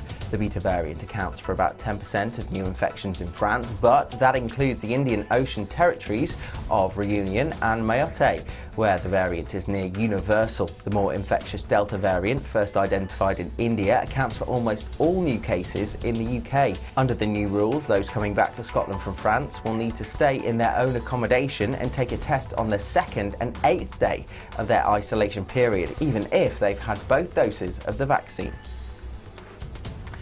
8 members of Team GB have been forced into isolation after coming into contact with a COVID case on their flight to the Tokyo Olympics. The 6 athletes and 2 members of staff tested negative before departure and upon arrival in Japan, but have since been identified as a close contact of an infected person who shared their journey on Thursday. That person is not a member of Team GB, the British Olympic Association said. German Chancellor Angela Merkel has expressed shock at what she described as surreal destruction caused by last week's flooding. Merkel visited affected areas of Western Germany on Sunday, talking to survivors and emergency workers. At least 184 people in Belgium and Germany are now known to have died in the floods. Heavy rain is continuing to wreak havoc, with attention now shifting to parts of Austria and southern Germany. Emergency crews rescued people from homes in the Austrian region of Salzburg, where floodwaters submerged the streets of one town. The capital, Vienna, saw more rainfall in an hour on Saturday night than in the previous 7 weeks. In Western Germany, authorities said Steinbachtal Dam, southwest of Bonn, remained at risk of breaching after residents were evacuated from homes downstream. European leaders have blamed climate change for the floods, which have also affected Switzerland, Luxembourg and the Netherlands. The widow of Haiti's assassinated president has returned to the Caribbean nation after being treated in Florida for wounds suffered in the attack. Martine Moisey was seen wearing an arm sling and a bulletproof vest after arriving by plane at Port-au-Prince Airport yesterday. Her husband, Jovenel Moisey, was killed by assassins in their home on the 7th of July. The US singer Britney Spears has said she will not perform again whilst her father retains control over her career as part of a conservatorship set up in 2008. The singer's message is the latest in a series of emotional public comments about the arrangement that controls her personal and financial affairs. Quote, "This conservatorship killed my dreams," she said in a lengthy post on Instagram. "So all I have is hope." The conservatorship was put in place after her father, Jamie Spears, petitioned a court for legal authority over the pop star's life amid concerns about her mental health. Britney added, quote, "I'm not going to be performing to any stages anytime soon with my dad handling what I wear, say, do or think." She has not appeared in public since 2018. And finally, Kazunori Takashima travelled the world to support Japan at every Olympic Games for the past 15 years. So it was a dream to see the event in his home city of Tokyo. He spent almost $40,000 on 197 tickets for him and friends, but when a ban on spectators was announced last week due to COVID-19, that dream died. Quote, "It took an unbelievable amount of time, effort and passion," Takashima said, "but I was so passionate about the Olympics that even though it was very difficult and challenging, I enjoyed the process of buying the tickets." The 45-year-old businessman worked out that if he watched all the events he had booked, he would have broken the Guinness World Record for attendance at the Olympic Games. Quote, "All I have now is sadness, and every time I look at the tickets, I cry," Takashima said. "I am just sad." He will, however, get a refund for those tickets, but because of COVID, only members of the media and selected dignitaries will be allowed to watch the events at this year's Games, which open on Friday, delayed from summer 2020 due to the coronavirus pandemic. And that's the latest here on Sputnik News. I'm Jamie Lowe.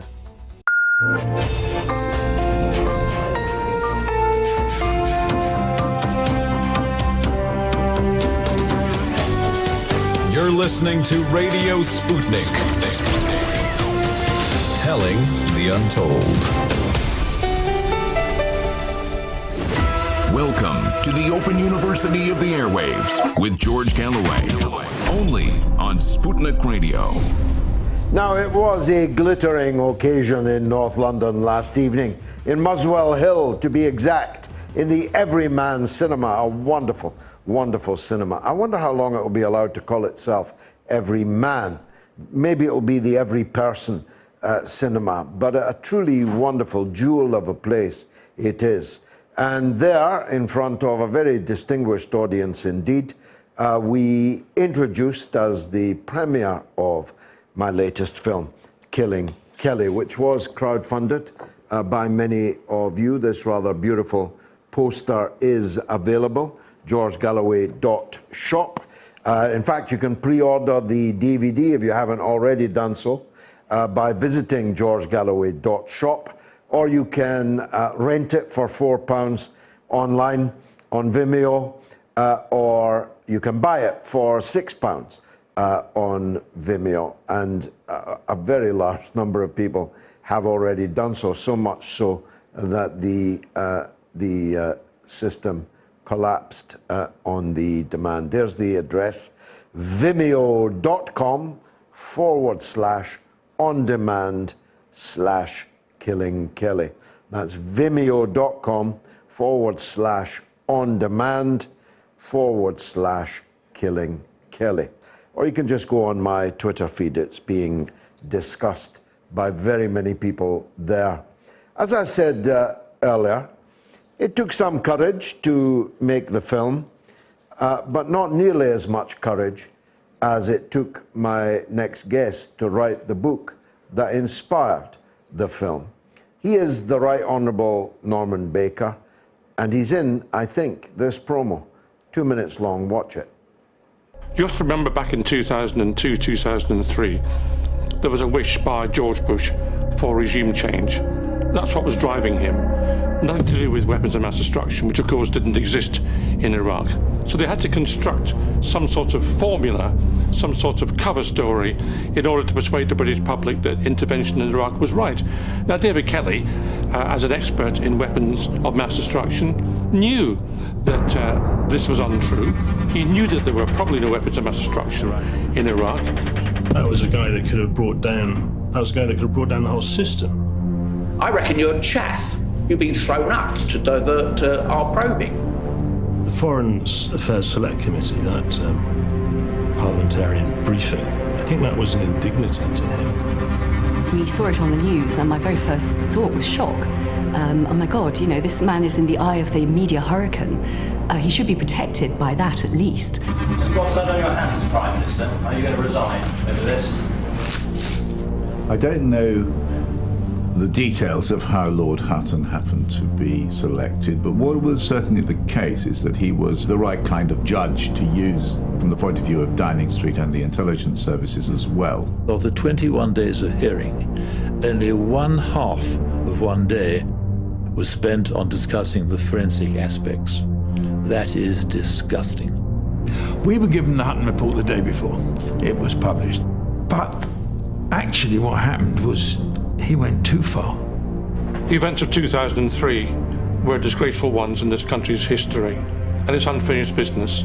Those responsible for an illegal war, those responsible for the death of David Kelly, have not been brought to justice. There's been no inquest into David Kelly's death. There needs to be one. We need to make sure that those who behaved in a reprehensible way in 2003 are finally brought to book.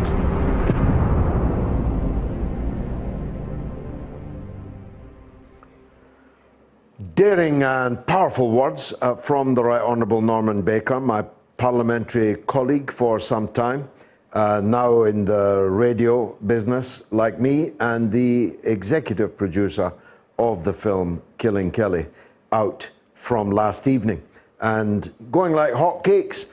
Norman, thank you very much for joining us again this evening, and thank you for coming to North London for the Q&A last night, which you performed magnificently, and everyone said so after you'd gone. So let me ask the first question. Where did you find the moral fibre and resolve, courage to write the book when you did, when it was still a pretty dangerous thing to do? You might have been found in the woods yourself. Well, I mean, some strange things happened to me, but George, I don't think I was particularly showing courage. I was probably being rather foolhardy at the time. I was incensed that here was a man who had performed great things, not just for this country, but for the world, who had been trashed openly by the government of the day, whose name had been deliberately leaked to the media in a feeding frenzy. And yet, when he died suddenly, the press in this country, the useless press in this country, failed to look into that matter at all and were led off by Alistair Campbell to look into the faults, alleged faults, of the BBC. And the third estate in this country, the third or fourth estate, the press anyway, the media, just really performed so badly that I thought, well, if they're not investigating this matter, then I will, because someone had to. And every time you picked up a stone, there was something nasty crawling underneath. Yes, and leading on to more and more stones. And the film adumbrates them very well. The director, Sean Murray, has made a real silk purse out of what you and I were able to give him. It wasn't a sow's ear we gave him, but it's much prettier now, artistically, in the final form of the film. I heard you say so last night. It's one damn thing after another, to paraphrase Mr. Macmillan. It's the lack of fingerprints on the knife, on the phone, on the water bottle, the lack of blood by the corpse for a man that would have had to shed almost all of his blood to die in the way that the Hutton inquiry concluded that he had died. It was the picking of this trustee, Lord Hutton, to do the inquiry, the abandonment of the age-old right to an inquest, and so on. One thing after another as we watched it last night. I marveled at just how many reasons to disbelieve the official story there were. Absolutely, and just to pick up on the fingerprints, of course, it's worth mentioning, as I did last night, that the fact that there were no fingerprints in the knife was not discovered by Lord Hutton. Such a basic question. It was discovered by me through a Freedom of Information request. It's not my job to do that. It was Lord Hutton's job to do that. But he failed miserably to do so. And you've listed some of the problems, George. I mean, there are so many problems. We could spend half an hour listing all the inaccuracies, inconsistencies, and ludicrous conclusions reached in the Hutton report in that so-called inquiry, which, of course, had no statutory basis whatsoever. But, you know, the sad thing is that the public and Parliament were treated with contempt by the government of the day, and they got away with it. They absolutely got away with it. And almost 20 years on, we still have had no inquest into David Kelly's death. Absolutely. And although we're journeymen, working men in our prime, working in the media, the people responsible for all these things have little need to work as we know it. They are multi-millionaires. They've all been promoted, Norman. Yeah. Well, one of the sadnesses of the whole episode, and I come to this at the end of my book, The Strange Death of David Kelly, was that the people who tried to do the right thing in 2003, people like Greg Dyke, Gavin Davis, Andrew Gilligan, all found themselves out of a job, turfed out, forced to resign.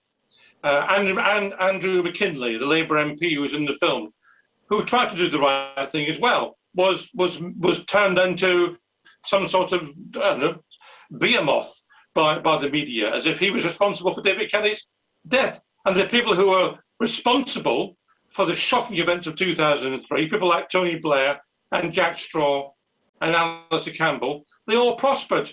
And Tony Blair then went round. When he stopped being Prime Minister, he was told by George Bush he was going to be making peace envoy. I'll make you peace envoy in the Middle East. Go and make some money. And Tony Blair then went round the world with a T-shirt on, a bit like mine, but saying "for sale" on the T-shirt. What an undignified way for a former Prime Minister to behave. Here's a poll we've got up Norman.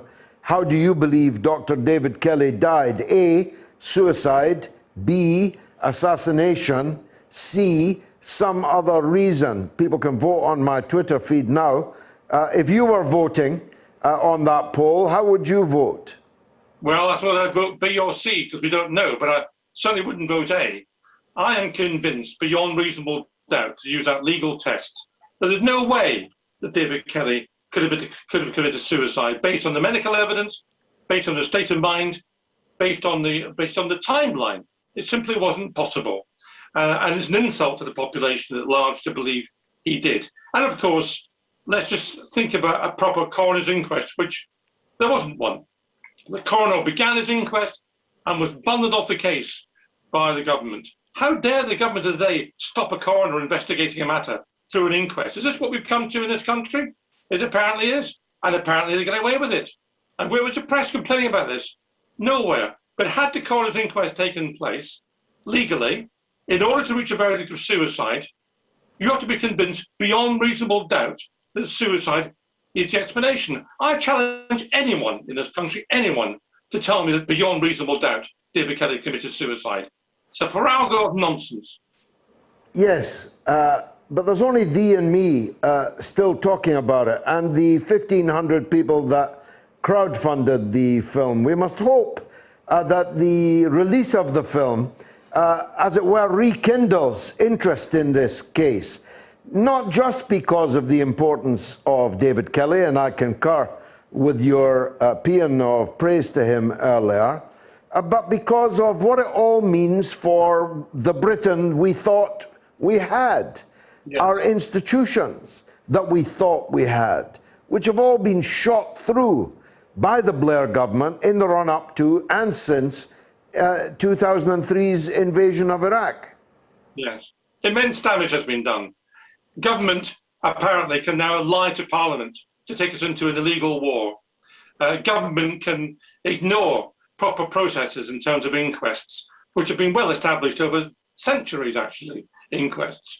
Government can ignore freedom of information requests, which this government now under Boris Johnson is increasingly doing. A government can, in fact, lay the blame on the independent BBC and pretend it's all their fault that David Kelly died. I mean, what a shambles. And how do we put up with this? But that's where we got to in this country. The pillars of democracy have been knocked down one by one. No one's noticed, and no one's rebuilding them. Now, how do people get your book? It's still in print. I know that you had 3 with you last night that were snapped up in about 3 seconds. A lot of people would still like to read it, Norman, even though there have been other books. Yours was the Trailblazer. How would someone buy it now? Is it online? Yes, it's online and it's available in all good bookshops and no doubt some ropey ones as well. It's published by Methuen. It was reprinted. It's been reprinted many times. And the last reprint happened, I think, in January. So it's around again. It's there. And I hope very much if I can come and share some more events with you, George, I'll come and bring some along too. Yes, we will be taking the film around the country with that Q&A format at the end. So I very much hope that you'll join us. We're not a bad double act for 2 political enemies. The Right Honourable Norman Baker. I'm not the enemy, George, actually. I don't know. Enemy. I'm just, I'm pulling your leg. Not at all. You're a hero of mine, in fact, and not just for that book. Norman, thank you for joining us on the film, at the event last night, and again on the show this evening. I hurry you on because there's a very large number of callers want to talk about the issues this evening. Now, you can pre-order the DVD at georgegalloway.shop, and you can download the video by going to vimeo.com/on-demand/Killing Kelly. Now, do I have a question for you?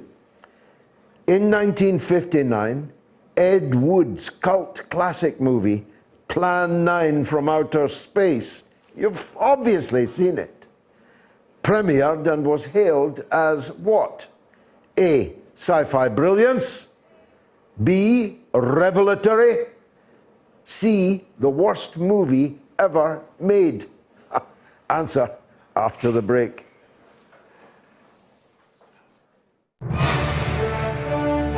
Radio Sputnik. Time, weather, and Now, don't forget, you can download the podcast of this program, a finely edited highlights version of this 3-hour epic. It's being listened to now all around the world. Huge numbers are downloading the, as it were, compact version of the show. Of course, in the UK and the US, but listen to these countries that downloaded it last week: Japan, India, Denmark, Saudi Arabia, Korea, Switzerland, UAE, and Hong Kong in China. All of those had significant audiences of last week's show. Search Moats, M-O-A-T-S, on the app where you get your podcast from. Tough questions are the most powerful weapon we have. As long as you have questions, we'll keep asking.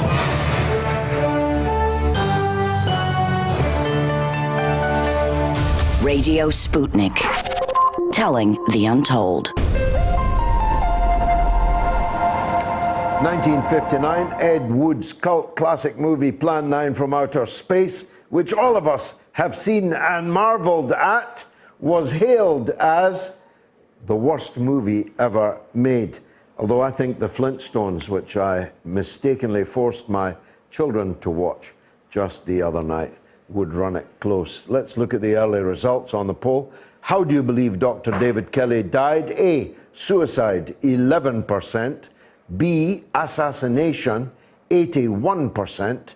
C, some other reason, 8%. Extraordinary numbers there. I hope Alistair Campbell is watching. Renato Silva says the ANC changed radically at least 10 years ago.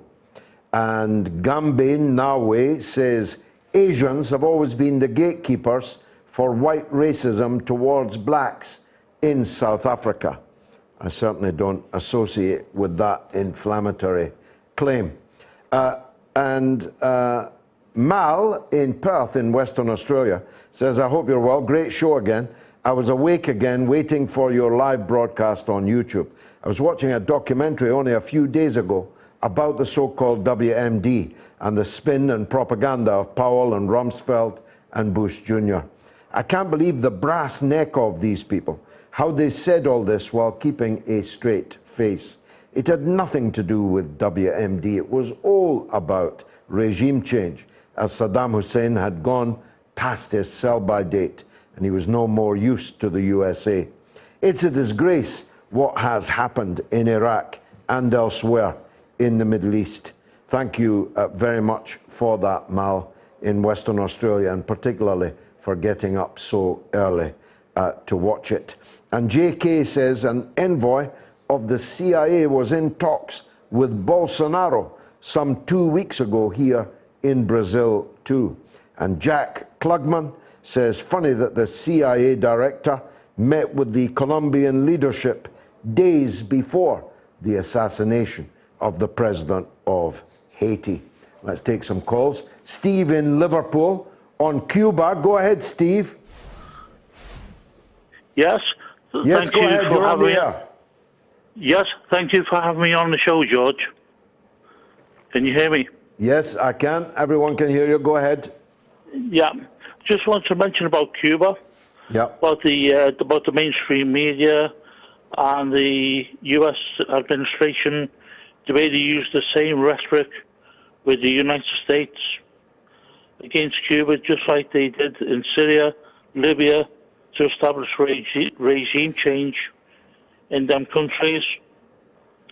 Totally agree with Caleb Martin.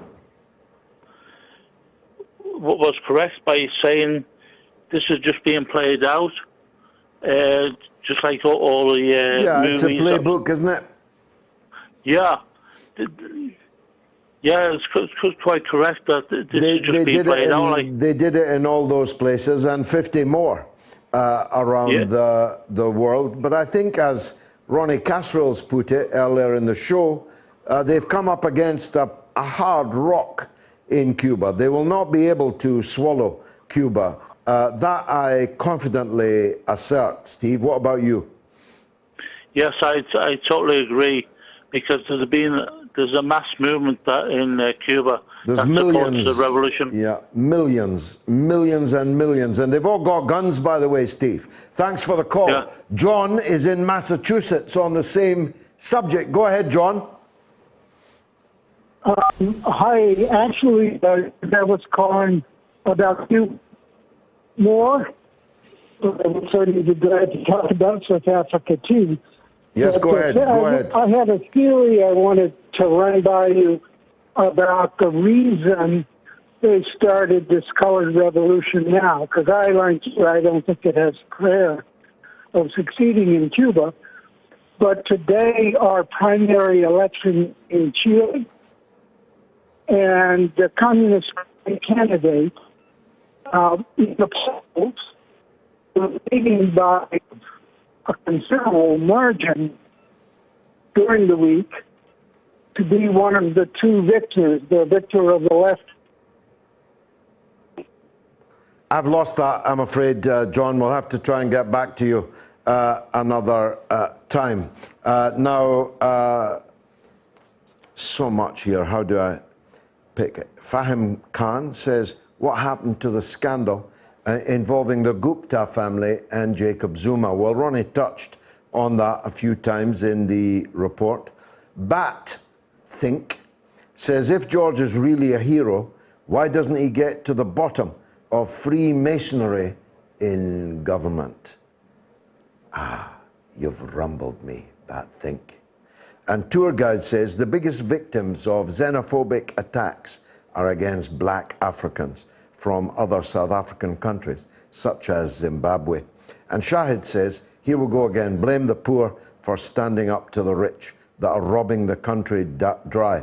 So what if they're looting? Wouldn't you if you had to feed your kids and had been left to rot?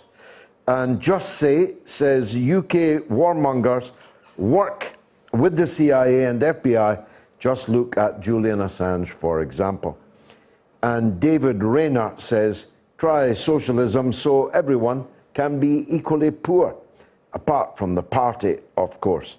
And Sir Lord Balti on the poll says, unfortunately, yes, I fight crime at night, so it's a requirement. Puzzled me. I don't know if it puzzled you. We've got John back on the line from Massachusetts. Sorry about that, John. It was a bad line. Go ahead. Okay, what I was saying, I don't know how much you heard before, but start at the beginning again. Yeah. One explanation for the timing of this attempted color revolution in Cuba is that this weekend in Chile, they're having a very important round of the presidential election, where they will choose the final candidates for November's race. And for the first time in history, the Communist Party's candidate, a man named Daniel Jadot, was considerably ahead in the polls. Interesting. I didn't know that. I didn't know that, John. And, of course, all over Latin America, the press is dominated by right-wing owned publications, and it's been just a constant stream of accusatory reports about the misery in communist Cuba and this and that.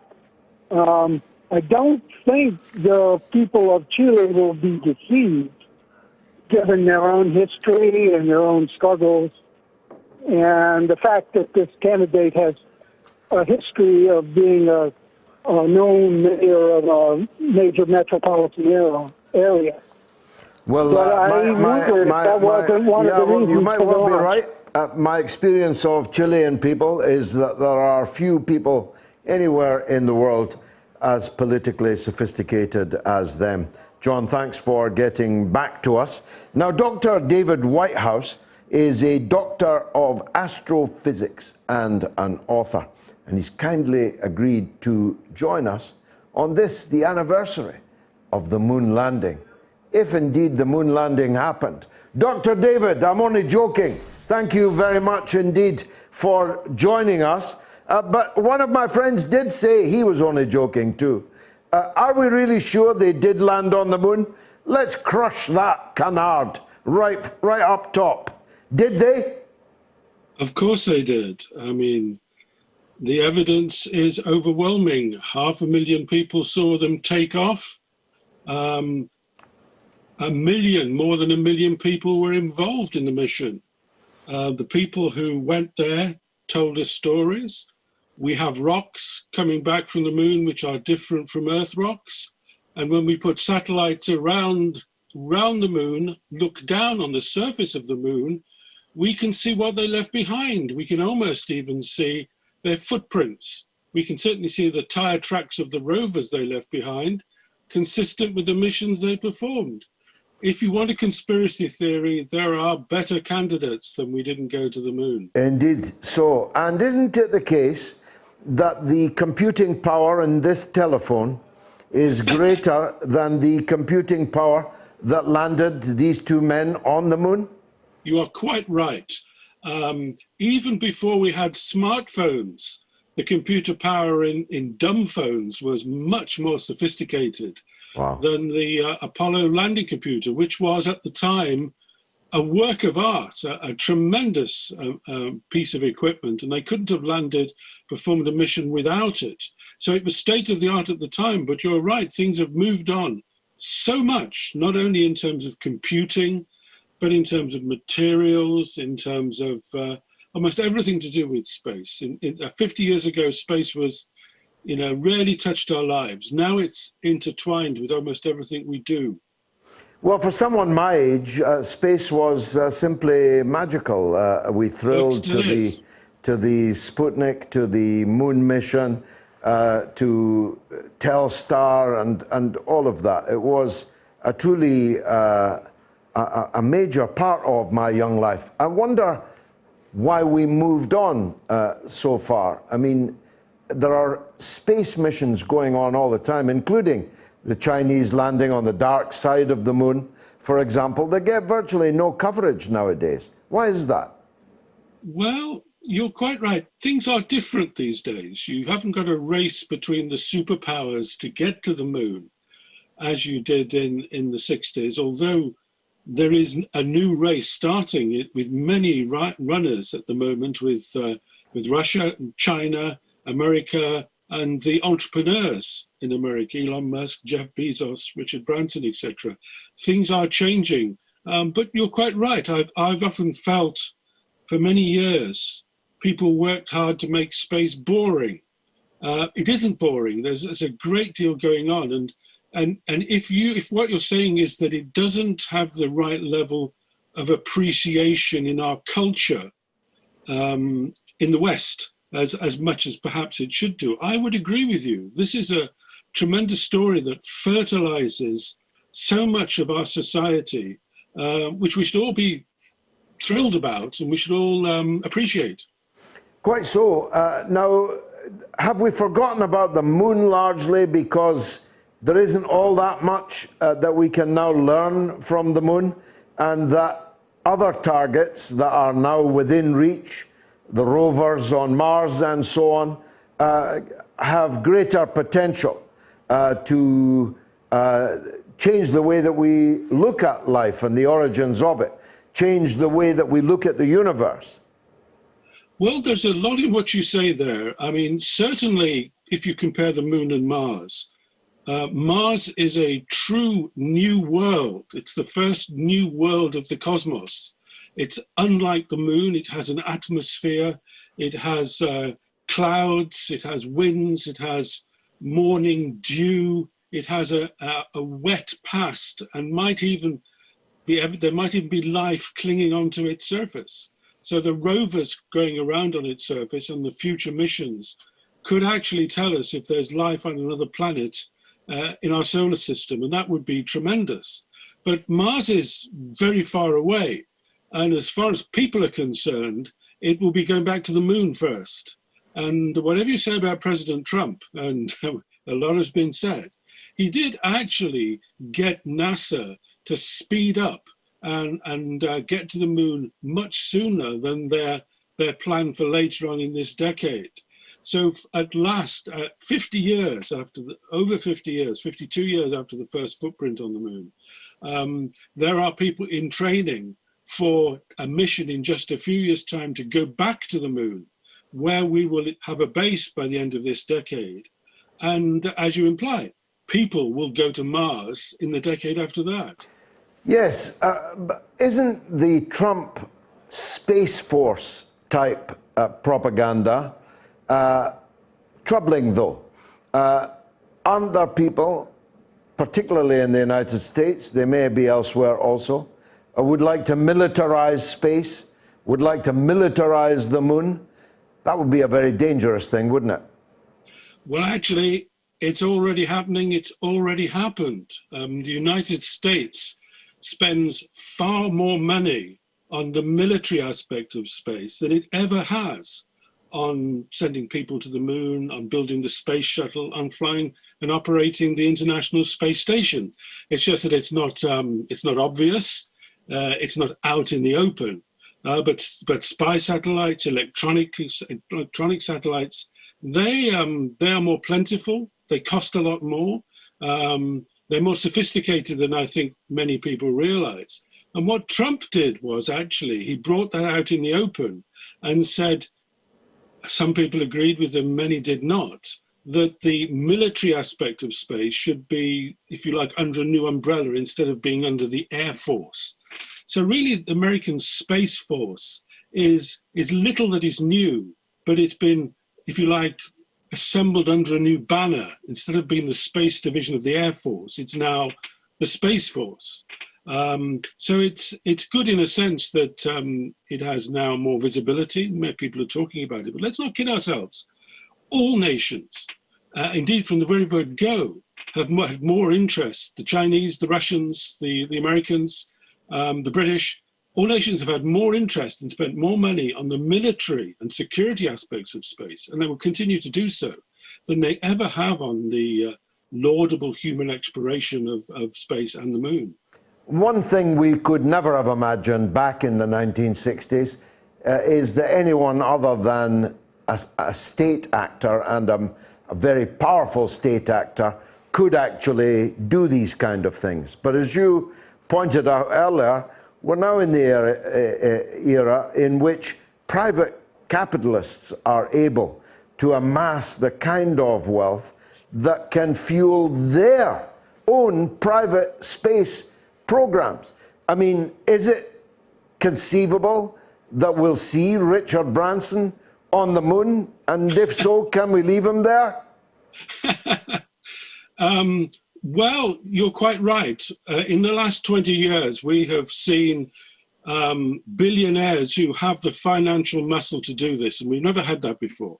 SpaceX with Elon Musk is a tremendous company that started from scratch and made NASA look slow, and has developed a suite of rockets which are world-beating and which are now cheaper and starting to make profit. They can fly to the International Space Station, and he can sell his taxi service to NASA for a profit in a way that wasn't done before. And yes, the extension of this is to go to the moon.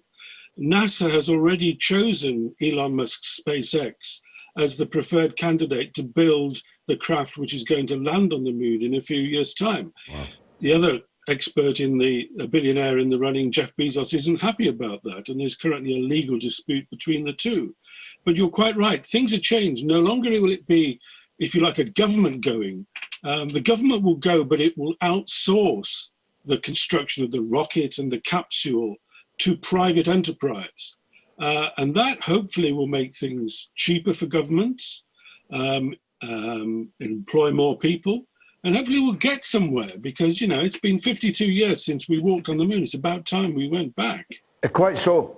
Dr. Whitehouse, thanks. A fascinating resume of what's happened in those decades now since my compatriot Neil Armstrong became the first man on the moon. Your compatriot too, if I've judged your accent correctly. Are you Scottish?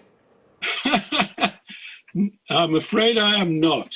My family, I come from the Midlands, and my family is Welsh. Okay. I'll take credit. But I won't hold it against you that you're Scottish. I'll take credit for Neil Armstrong in that case. Dr. David Whitehouse, many thanks for joining us on the mother of all talk shows. Let's take some calls from Cynthia in Westminster. Go ahead, Cynthia. Hi, George. Hi. I was listening to your conversation with your colleague a couple of hours ago in relation to the football match. Oh, yes. And generally talking about racism Yes. in the UK. And it's like really frustrating to be a black woman in her 50s. I've lived through 5 decades, had all sorts of kind of experiences of racism. I think the issue really is white people. I feel that you just need to be honest with yourselves in terms of how you treat ethnic minorities in the UK. I mean, we're always in this discussion where it's denied that it doesn't take place, but it does have and constantly has an impact on black and brown people's lives, emotionally, economically, and on a day-to-day basis. At the moment, I'm actually sort of moving, because I live in quite a middle-class area, and I'm actually moving from that area because I'm one of the few sort of black people that live there, and on a day-to-day basis, as I leave my front door, I experience this thing called microaggressions, which you probably don't really understand. That's just generally being I'd like to understand. Tell us about some of them. Well, it's just generally you're just made to feel unwelcome. You're spoken quite rude to. It's just generally a general coldness. Because I'm a black woman, professional, living in a sort of a wealthy area, I'm not supposed to be there. There's just sort of a general undercurrent in Britain in which black people are just made to feel like second-class citizens. And it's not because, as your colleague says, oh, I feel so sorry for, people that walk around feeling, they've been discriminated against. I go about my day like any other individual, contributing, working hard, but I'm constantly reminded by racist white people that I'm different, that I can be treated in an underhand way. It's this thing called institutional racism, which exists. It exists when you go to the bank if you want to sort of, extend your mortgage or, get a business loan. It's just everywhere. And I think, white Brits just need to have an honest conversation with themselves. Well, we're ready to have that with you. Unfortunately, the hour is late, but let me just respond, if I may. Nobody is saying, certainly not me, that there is no racism in Britain. How could it be that there was no racism in Britain? We were an imperial colonial empire that was built upon the concept of racial superiority. After all, if we were not the superior of the places we were conquering and exploiting, garrisoning, and in the era of slavery, taking the very people from those lands themselves, then that's racism. That's the root of racism, and we could hardly be exempt from it.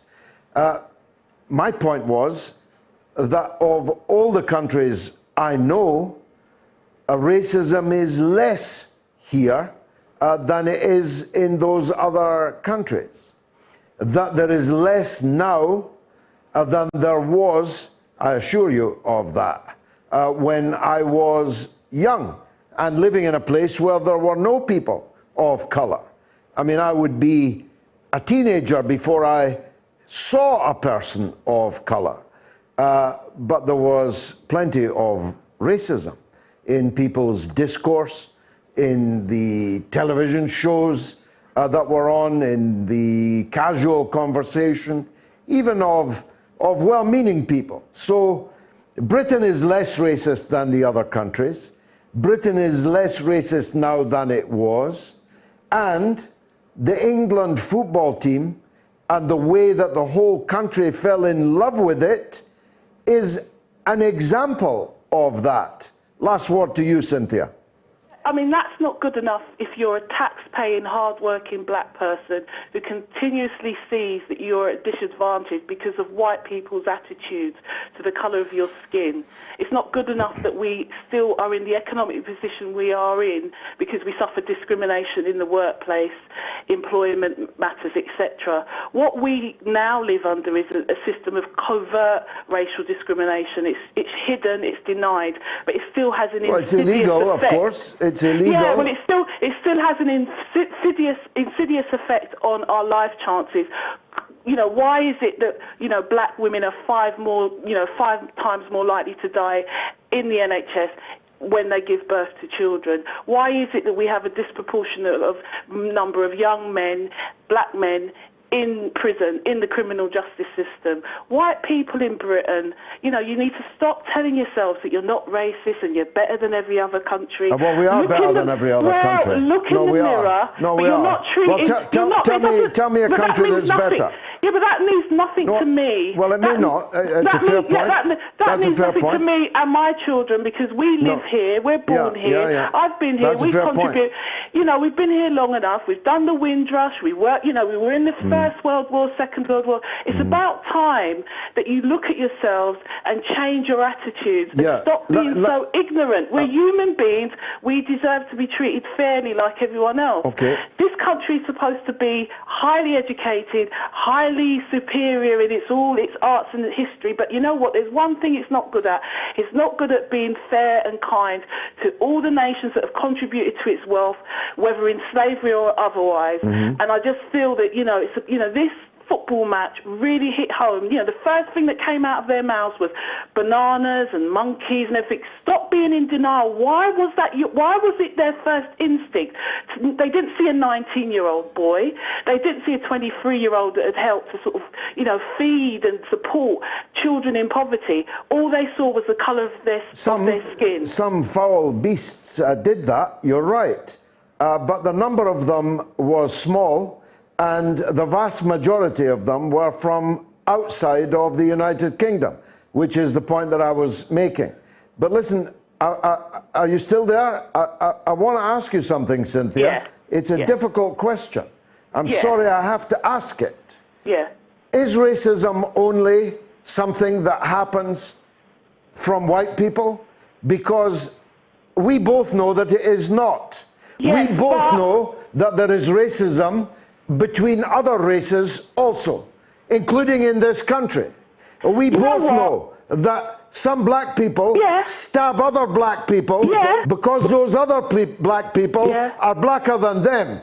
So this is not just about white people, is it? Yeah, but it is, because you know, a white man or a white female in the situation that we live in has the power to impact whether I get a mortgage, whether my kid goes to a school. Can we deal with the stabbing? And, well, that is, you know, at the end of the day, it's about power. Someone, you know, an Asian man being a racist against me is not going to have that much of an impact on my life than a racist bank clerk that decides, oh, we're not going to put your mortgage through. What about the large number of black people that are murdering other black people? Can you answer that? White people murder other white people. Why do you narrow it down to colour? That's an example of the racism that I'm dealing with. Well, there's nothing racist about it. It's a fact. A fact cannot be racist. It might be a fact. Cynthia, a fact cannot be racist. No. It is the fact that the vast majority of people stabbed to death in London last year were black people stabbed by other black people. That's a fact. That might have nothing to do with discrimination. It might have to do with disputes.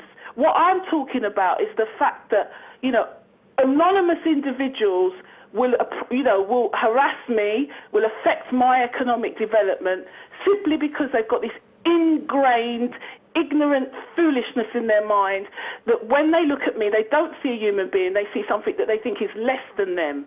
You know, and at the end of the day, that is a white man's problem, a white woman's problem. It's about time you stop ignoring it and denying it and deal with it. You're causing a lot of harm. I'm causing a lot of harm. Thank you for that call. Ali is in Sweden. Let's hear from him. Last call. Go ahead, Ali. Hey, what's up, George? Lovely seeing you, mate. Nice to have. Okay, go I ahead, would just want to, I just want to, I'm totally, I counter that woman when she's saying, like, I'm an immigrant myself and I'm born and raised here. I mean, you don't have it like that. It doesn't matter. It's not because of a white guy or whatever. You have problems because of policies. It's political. That's why you have divisions and stuff. It's not because of my race and things like that. I mean, that's just silly. That's absolute crazy argument. I mean, if some guy looked at you funny, okay, sure, you'll meet once upon in life, you'll meet people that are not nice, but it doesn't matter. That's not what makes it. I don't put everyone in the same basket and call them all racist and crap. I mean, what kind of freaking ludicrous talking crap is this? It's just insane. Like, what the hell is going on? She was very unspecific, talking about a coldness, talking about bank issues and mortgage issues and so on. Now, we don't know anything about those issues in relation to Cynthia. They might be personal. Maybe she was refused something or treated in a way that was personal. My own take is, Ali, that wealthy professionals living in areas where professionals live seldom suffer over racism. Good night.